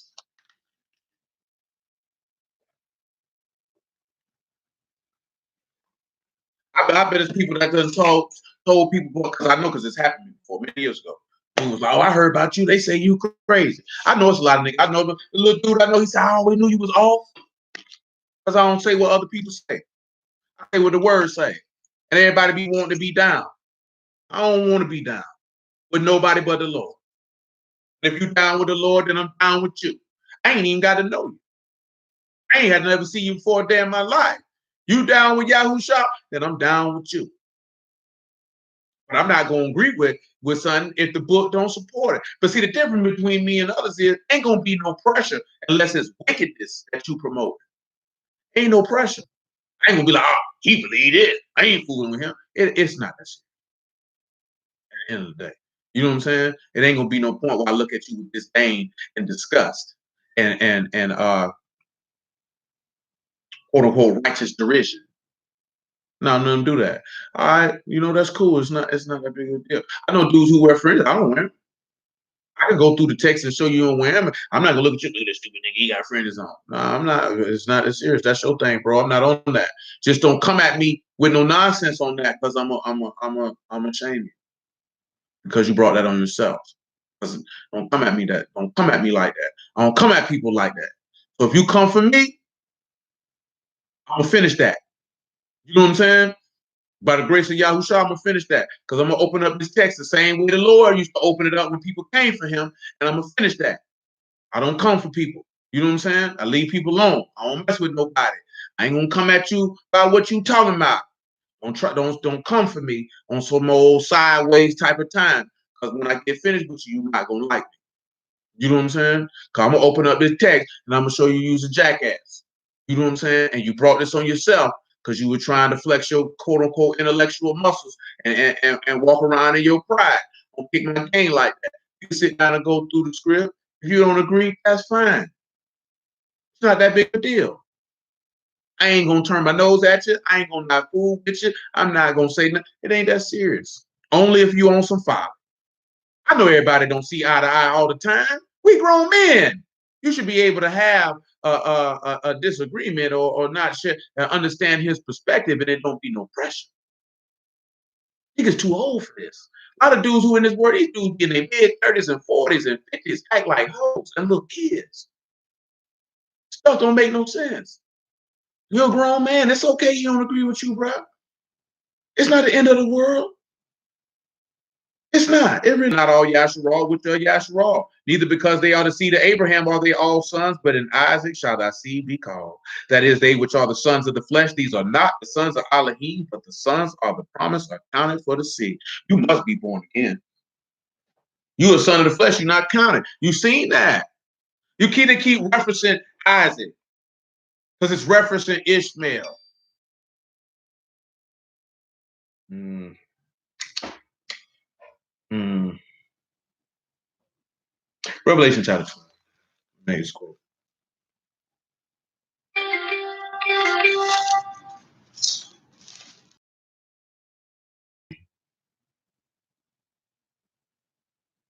For 12 and 13. And when the serpent saw that he cast into the earth, he persecuted the woman which brought forth the man child, and the woman was given 2 wings of a great eagle, that she might fly into the wilderness, into her place, where she is nourished for a times and a half a time from the face of the serpent. And the serpent cast out of his mouth water as the flood after the woman, that he might cause her to be carried away in the flood. And the earth helped the woman, and the earth with her mouth and swallowed up the flood which the serpent cast out of his mouth. And the serpent was wroth with the woman and went to make war with the remnant of her seed, which keep the commandments of Elohim and have the testimony of Yahushua HaMashiach. Notice that when it regards to this particular place, and you can come over here to Revelation chapter 3, that woman would be, those people would be in the wilderness for the 3.5-year period that the serpent would be ruling through, the man of sin, son of perdition, the beast, if you would. This is not Yahushua instructing anyone in the wilderness. It's just that certain people will escape the wrath of the beast and be hid, and others will die. Simple as that. Just really that plain. Revelation chapter 3, verse 10.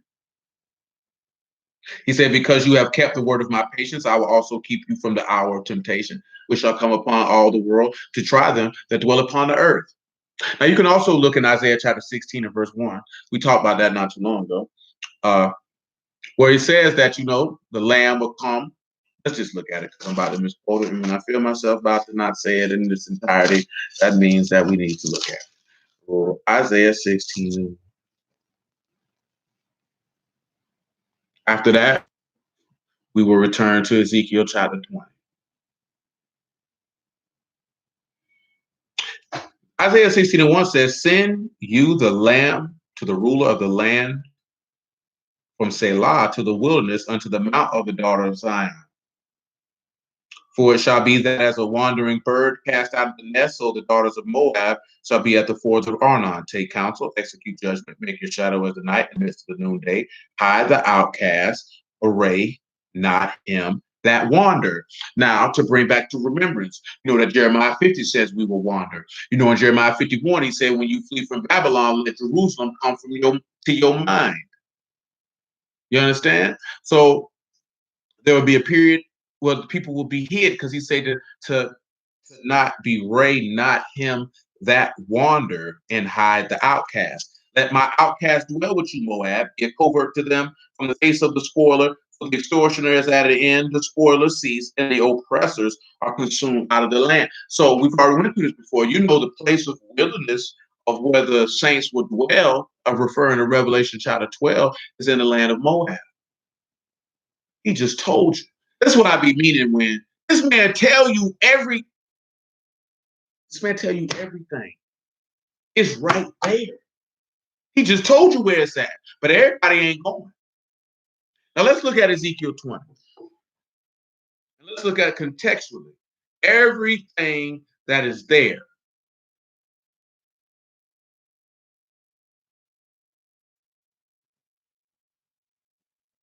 A lot of people feel like you going in the wilderness. And Yahusha is going to teach us. A man is not taking you in the wilderness like you did when you dealing with Egypt. Not as forth as teaching you no word. Because he did some things to you in the wilderness in Egypt, according to what he said right here. And we read it in Psalm 78, and I'm going to get Psalm 78, and I'm going to read it again so you can see. But I'm going to look at some of this stuff at the top. I'm not going to read all the verses. But Ezekiel chapter 20, when he takes off, the first thing that he tells them to do, come to verse 1. I'm not going to do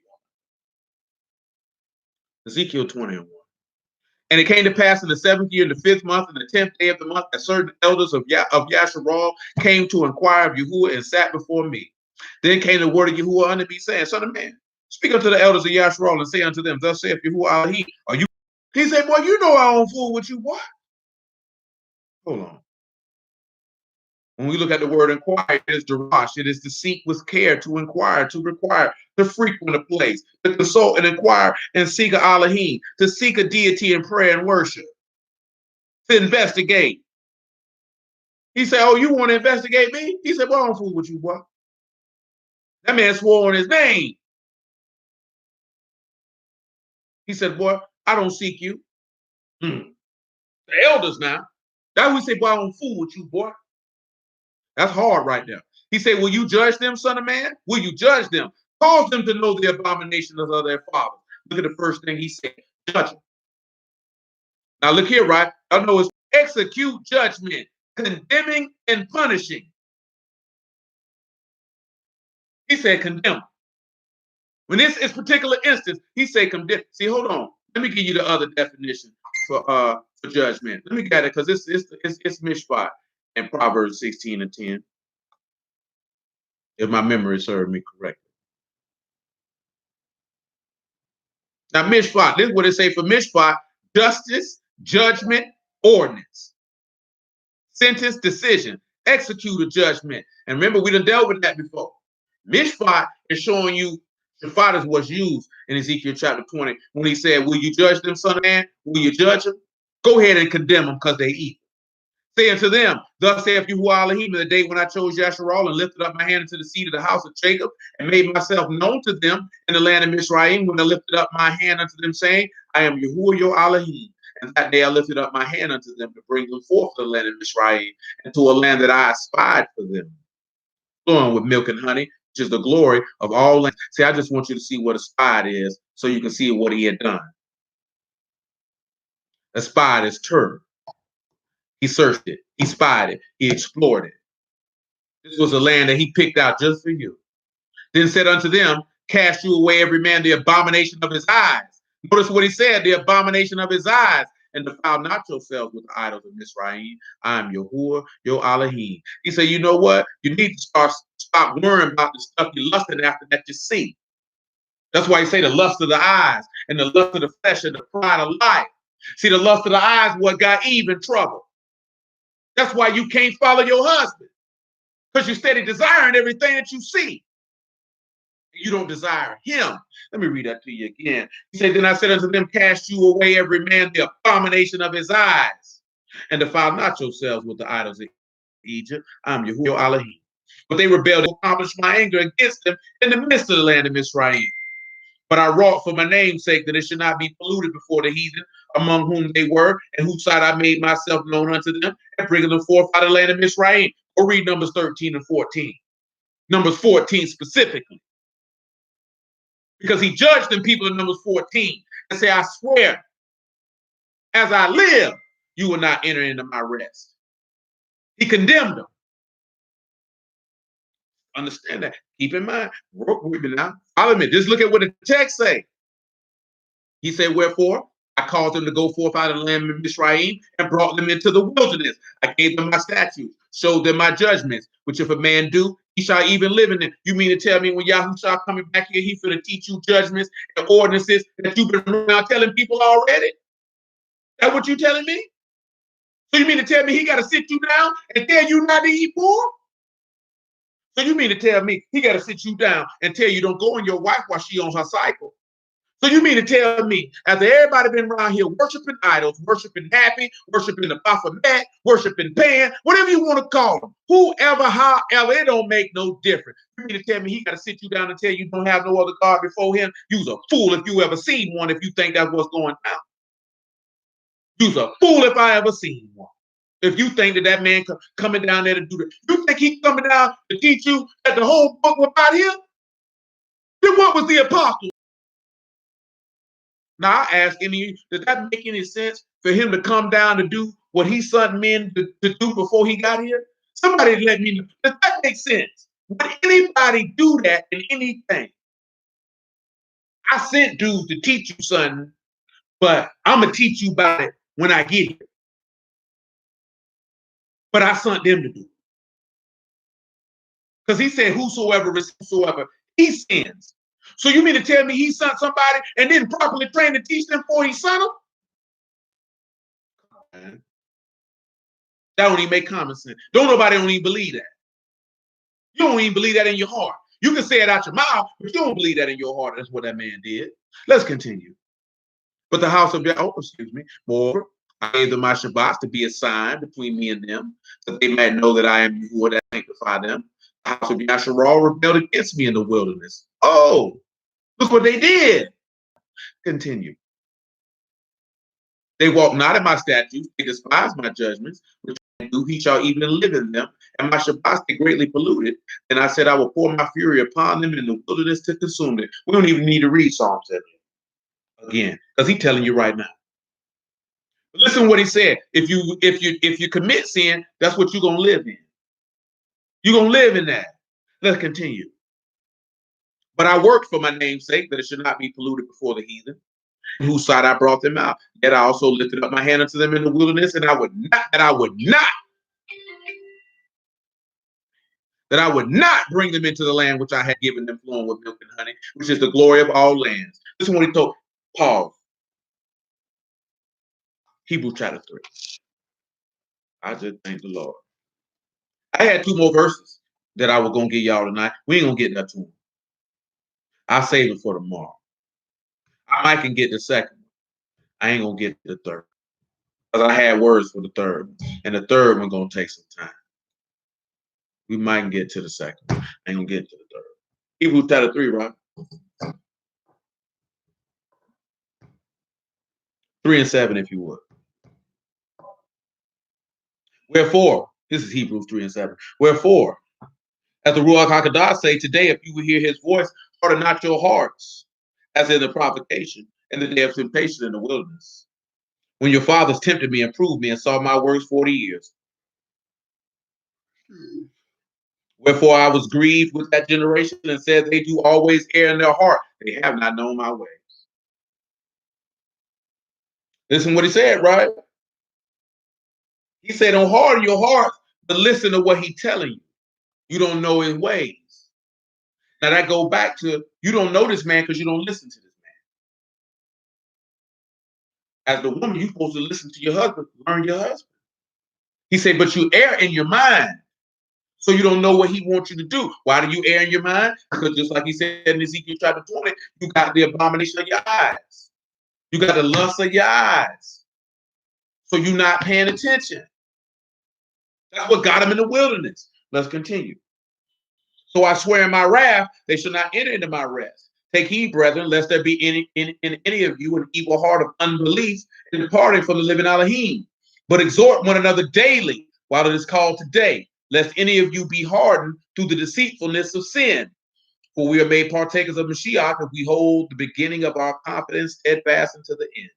While it is said, today, if you will hear his voice, harden not your hearts, as in the provocation. Look at what that's why he say some of y'all, he'll keep from the temptation. Take you in the wilderness, let you chill out for 3.5 years. He said, well, for someone they had heard did provoke. Howbeit, not all that came up out of Mizraim by Moses, but whom was he grieved 40 years? Was it not with them that had sinned, whose carcasses fell in the wilderness? And to whom swear he they could not enter in because of unbelief? Let me tell you something. Hebrews 4 about to tell you, the gospel was preached unto them as well as unto us, but it didn't profit them, not being mixed with the faith in them that heard it. See, the word is not going to profit you if you don't believe it. You're not going to see the benefit and the gain of it if you don't believe it. And the word get preached to everybody. And it's only going to profit those who believe it. If you don't believe it, you ain't going to get no profit from it. And I told y'all that a couple weeks ago. If you don't see yourself expanding how you desire to expand, you have to ask yourself, do you really trust and believe and have confidence in that word for you to be bold as a lion? Have you really been filled and separated with the Ruach and worship of Elohim? Because your worship is to what? To bow down. Have you subdued yourself under his will? Have you yielded to his will? Because if you believe, you will yield. You would yield. And you would make his will your will. That's why you can't have individuals in the marriage. It can't be the woman's will. It's got to be the man's will. And the woman has to have the exact same mind that Yahushua had. But not my will be done, but your will be done. I gotta do what my man, my head is telling me to do. His vision is more important than mine. His vision is not going to only benefit me, it's going to benefit more people than me. See, that's the why you can't have two separate visions. Because one person, you're going to have a conflict. You're going to have a conflict.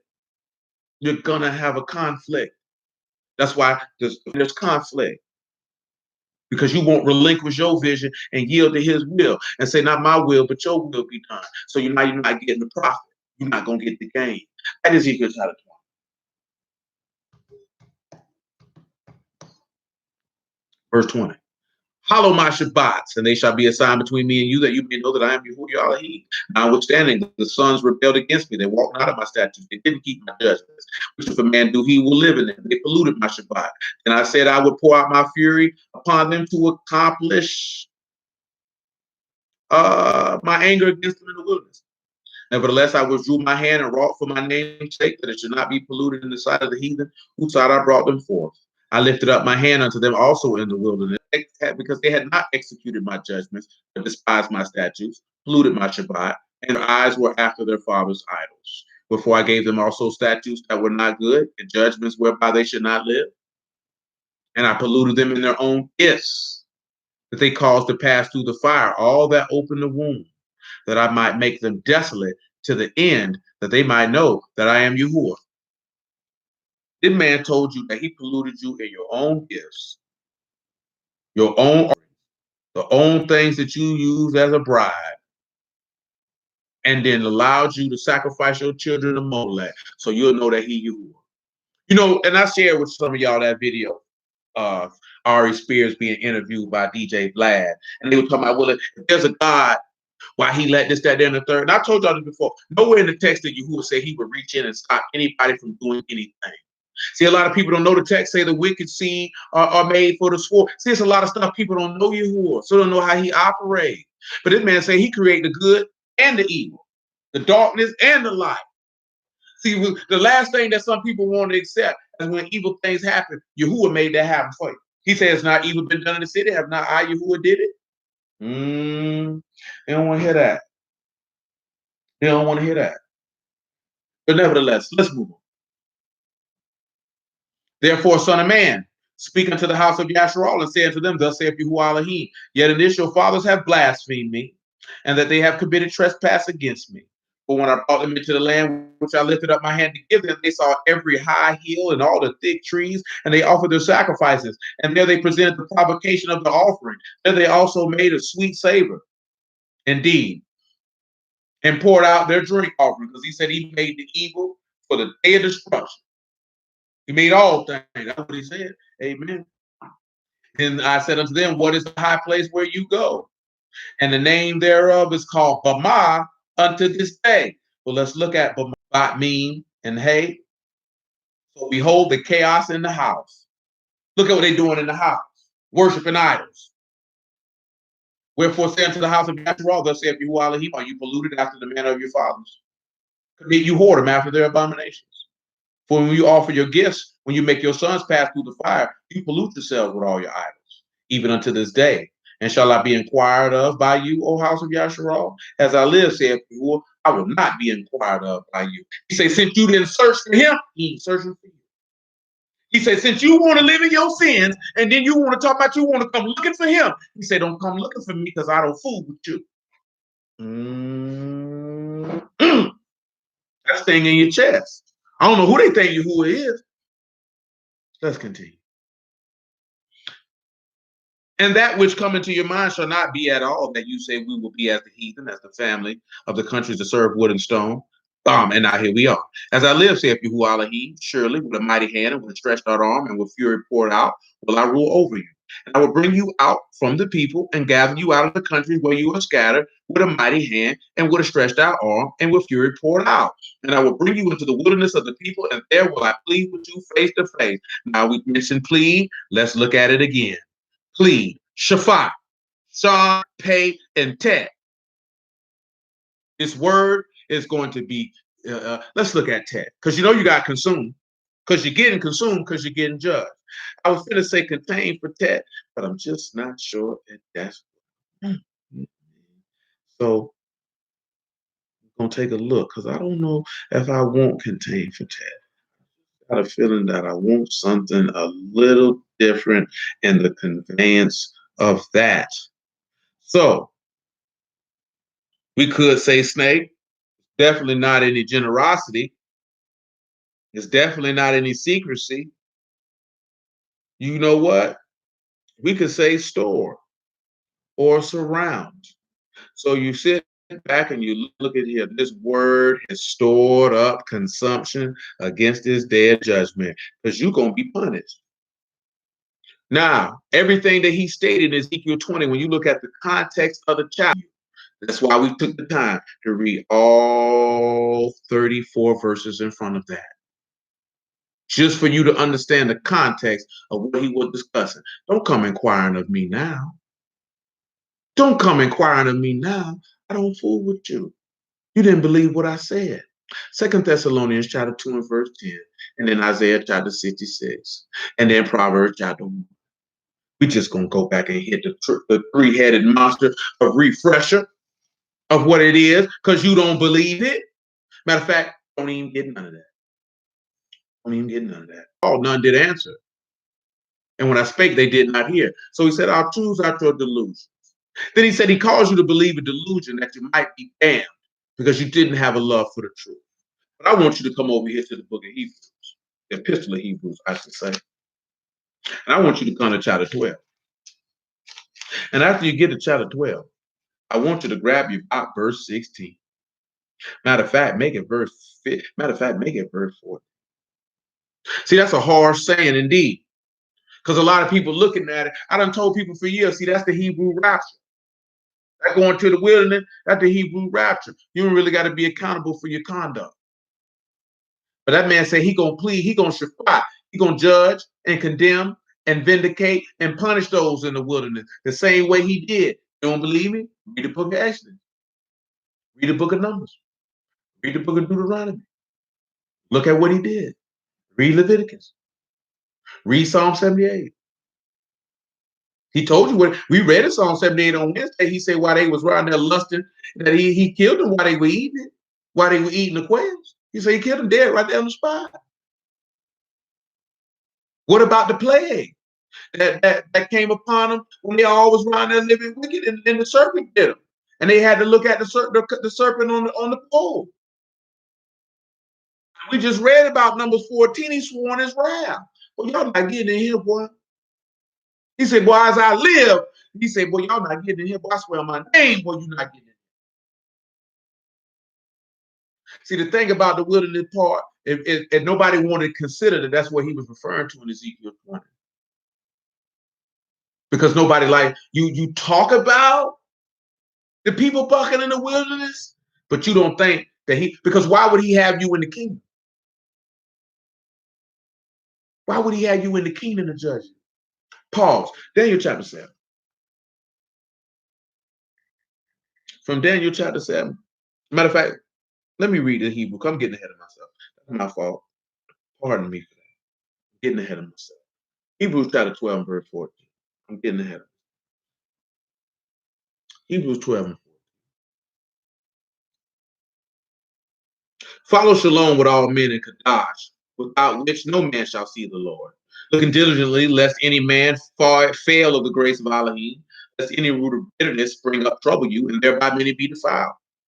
Lest there be any fornicator or profane person as Esau, who for one morsel of meat sold his birthright. For you know that afterwards that when he would have inherited the blessing, he was rejected, for he found no place of repentance, though he sought it carefully with tears. See, when you reject that word, that man don't want to hear that crime. Them people wept in Numbers after they heard, they wept. Ain't no repentance, though. Go read it for yourself. Go read Numbers 11. Go read them. Come on around here to Numbers 11. I ain't just going to tell you about it. You still go read it for yourself. Look at it, though. Them people heard that judgment. They cried.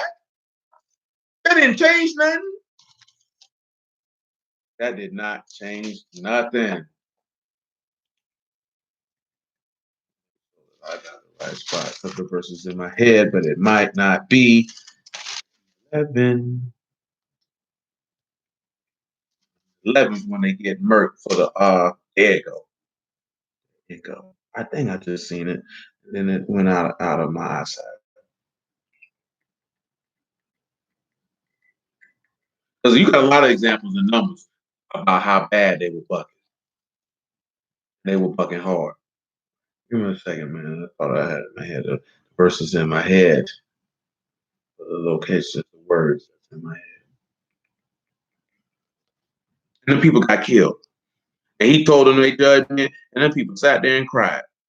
See, a lot of people feel like because you go hit them crocodile tears, that somebody care. Don't nobody care about none of that junk you got going on.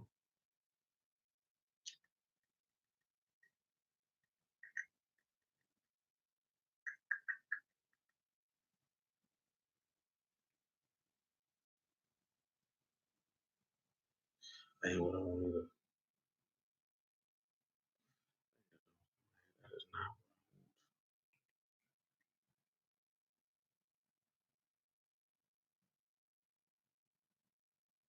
Oh, that is Deuteronomy chapter 1.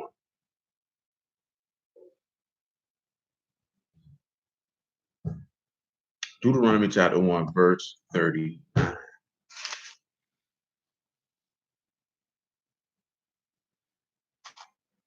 Deuteronomy 1 and 39.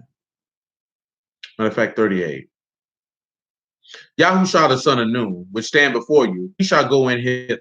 Encourage him, for he shall cause Yasharal to inherit. Moreover, your little ones, which you said should be a prey, and your sons, which in that day had no knowledge between good and evil, they shall go in hither. And unto them will I give it, and they shall possess it. But as for you, turn you and take your journey in the wilderness by the way of the Red Sea. Then you answered and said unto me, we have sinned against Yahuwah. We will go up and fight according to all that Yahuwah Elohim commanded us. And when you have girded on every man his weapons of war, you are ready to go up to the hill. You have said unto me, say unto them, go not up, neither fight, for I am not among you, lest you be smitten before your enemies. So I spake unto you, and you would not hear, but rebelled against the commandment of Yahuwah, and went presumptuously up into the hill. And the Amorites which dwelt in that mountain came against you and chased you as bees do, and destroyed you in Seir, even unto Hermah, and you returned and wept before Yahuwah. And Yahuwah would not hearken to your voice, nor give ear unto you. See, notice what he told him. Nigga, you didn't listen. But then you decided, I'm going to go do it anyway. And you went and you died. And then you went to crying to me, well, I don't fool with you. Because I had already told you I don't fool with you. I don't fool with you because you don't listen to me. See, that's why people get all messed up in the game, man. Is that you think that just because you said all these doggone tears and this, that, then the third, when you out of pocket, that he care. And he don't care. Because you don't listen. Because you don't believe. Them tears don't do nothing for you. Daniel chapter 7. After that, Matthew chapter 25.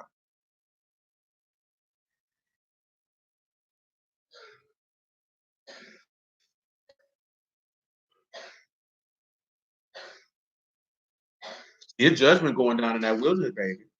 His judgment going down in there. That was going down in there. You ain't no instruction going down in there, man. Well, you getting your dome checked. Daniel chapter 7, verse 9. And I beheld till the thrones were cast down, and the Ancient of Days did sit, whose garment was white as snow, and the hair of his head like the pure wool, and his throne was like a fiery flame, and his wheels as burning fire. A fiery stream issued and came forth from before him. Thousands of thousands ministered unto him. Tens of thousands times 10,000 stood before him. The judgment was set, and the books were opened. Now, that's a different word for judgment here. It's an Aramaic word, din. Dalet, Yod, Nun.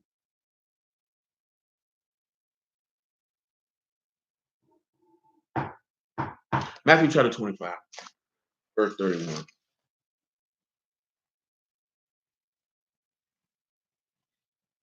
Y'all already know from Revelation chapter 19. Judge and make war. Ain't that what it say? Don't Isaiah 11 say that the man coming to judge? Ain't that what it say? Y'all let me know. Ain't that what it say? And y'all thought he was coming to pull you out to teach you again? But he was not going to do. Let's go.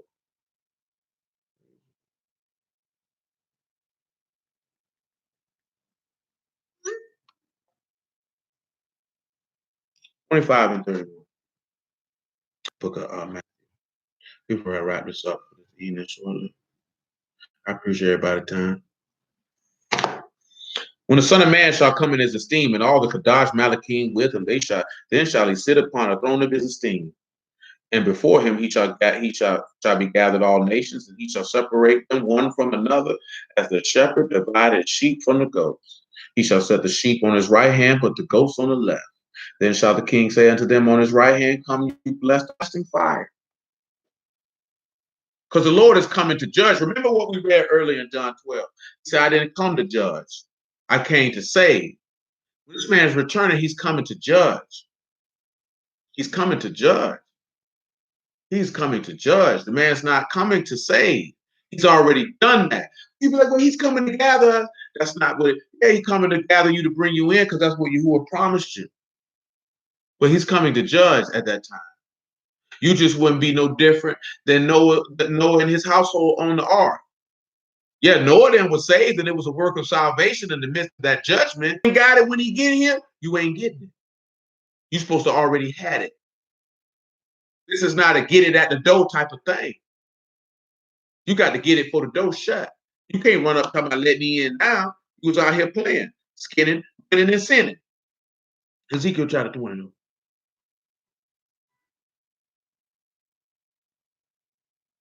I'll read verse 36 again. Like as I pleaded with your fathers in the wilderness and land of Mishraim. I didn't read 35. And I will bring you into the wilderness of the people, and there will I plead with you face to face. Like as I pleaded with your fathers in the wilderness of Mishraim, so will I plead with you, saith Yahuwah. And again, plead in both instances is Shaphat. We've already seen in context of Ezekiel 20. We read it Wednesday in Psalm 78. How he pled with them in the wilderness. He judged them because they didn't believe. He judged them. When he come back here, he judged it. Man don't want to talk. He don't want to talk. He ain't teaching you nothing. He said, I will cause you to pass under the rod, and I will bring you under the bond of the covenant, and I will purge out from among you the rebels, and them that transgress against me, and I will bring them forth out of the country where they sojourn, and they shall not enter into the land of Yasharal, and you shall know that I am Yahuwah. Now let's look at this. He said he gonna get the rebels out. He gonna get the sinners out. This ain't, get him in it. No, man. You know what transgress is? That is Pashah. The rebels is Marad. Those who are rebellious or revolt against Elohim. You already know from what we was looking at with the beast that everybody who fooled with the beast is a rebel. They bucking the word for Psalms 101 and Psalms 104 and in Matthew chapter 13. I give you three witnesses. because I'm just that kind of guy. I give you 3 witnesses. You know, sinners get in. I get straight to the point with it. Psalm 101, verse 6. Matter of fact, Proverbs Chapter 3. You know what I mean? Along with this Psalm 104, Psalms 101 and 6. My eyes, matter of fact, make it verse 5. Whoso privily said to his neighbor, him will I cut off. Him that have a high look and a proud heart, will I not suffer? My eyes shall be upon the faithful of the land, that they may dwell with me. He that walk in a perfect way, he shall serve me. He that work deceit shall not dwell within my house. He that tell lies shall not tarry in my sight. I will early destroy all the wicked of the land, that I may cut off all the wicked doers from the city of Yahuwah. Oh, there's one witness. He said he got to purge him out, get him out. Psalms 134, 104, and 35. Just one verse. Y'all know what it is. Y'all know what he's saying. Let the sinners be consumed out of the earth, and let the wicked be no more. Bless you, Yahuwah, oh my soul. Hallelujah. Oh, there's another witness. Get these sinners up out of here. Proverbs chapter 3. Get these sinners up out of here. So, Proverbs 3 and 33. The curse of Yahuwah is in the house of the wicked. He blessed the habitation of the just. Surely he scorned the scorners. He give grace unto the lowly. The wise shall inherit esteem, but the shame shall be the promotion of fools. That's what this man tell you. Come over here to Proverbs chapter 1.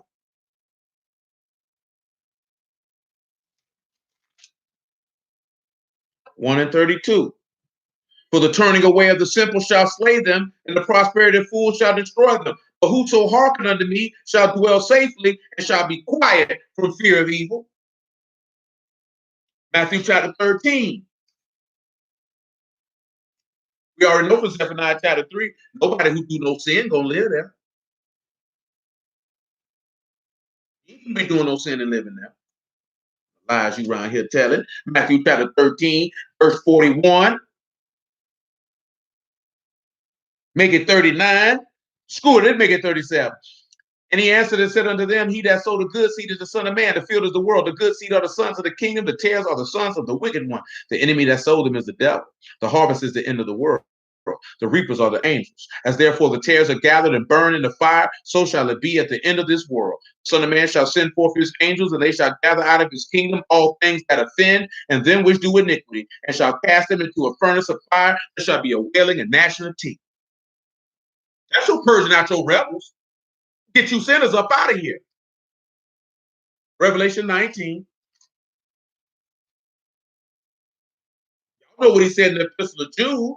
He gonna come down and take out all these ungodly sinners for all their ungodly speeches and ungodly deeds which they have committed.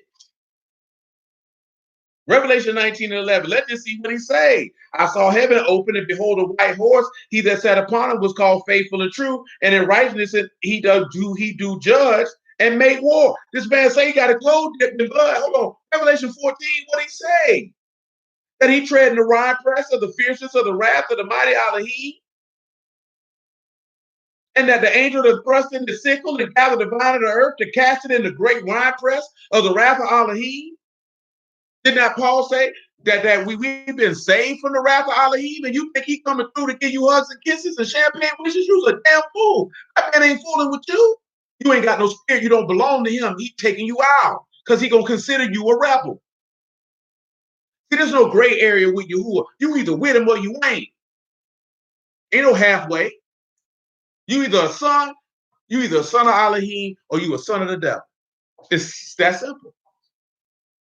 You don't see it no other way. I'm going to read 20 and 39, 38 again. I will purge out from among you the rebels, and them that transgress against me, and I will bring them forth out of the country where they sojourn, and they shall not enter into the land of Yasharal. Everything that we just read has confirmed that. There's other witnesses. Verse 39. O house of Yasharal, thus saith Yahuwah Elohim, go you and serve you every one his idols hereafter also, if you will not hearken unto me, but pollute you my Kadash's name no more with your gifts and with your idol. He said, don't come around here with that stuff. For in my Kadash mountain, in the height of Yasharal, saith Yahuwah Elohim, there shall the house of Yasharal, and all of them in the land serve me, and there will I accept them, and there will I require your offerings. your first fruits of your oblations with your Kadash thanks. I will accept your sweet savor. I will bring you out from the people and gather you out of the countries wherein you've been scattered, and I will be sanctified in you before the heathen. And you shall know that I am Yahuwah when I shall bring you into the land of Yasharal, into the country where I lifted up my hand to give it to your fathers. You shall remember your ways and your doings. Where have you been defiled? You shall loathe yourselves in your own sight, all the evils that you've committed. And you shall know that I am Yahuwah when I have wrought with you for my name's sake, not according to your wicked ways, nor according to your corrupt doings, O you house of Yasharal, saith Yahuwah. And I let you know that while we were yet sinners, Mashal died for us. But come over here to Proverbs 16 and 20. We'll hit that real quick, like on our way out the door.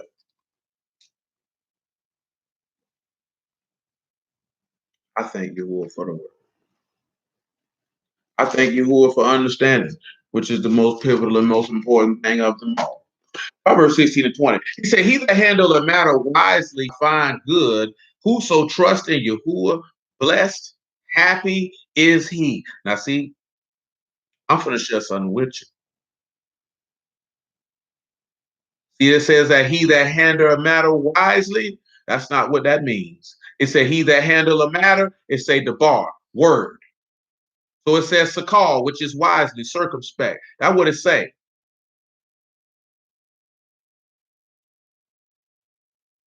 So you got word, circumspect, will find matzah, find good. Matzah, or to find or attain.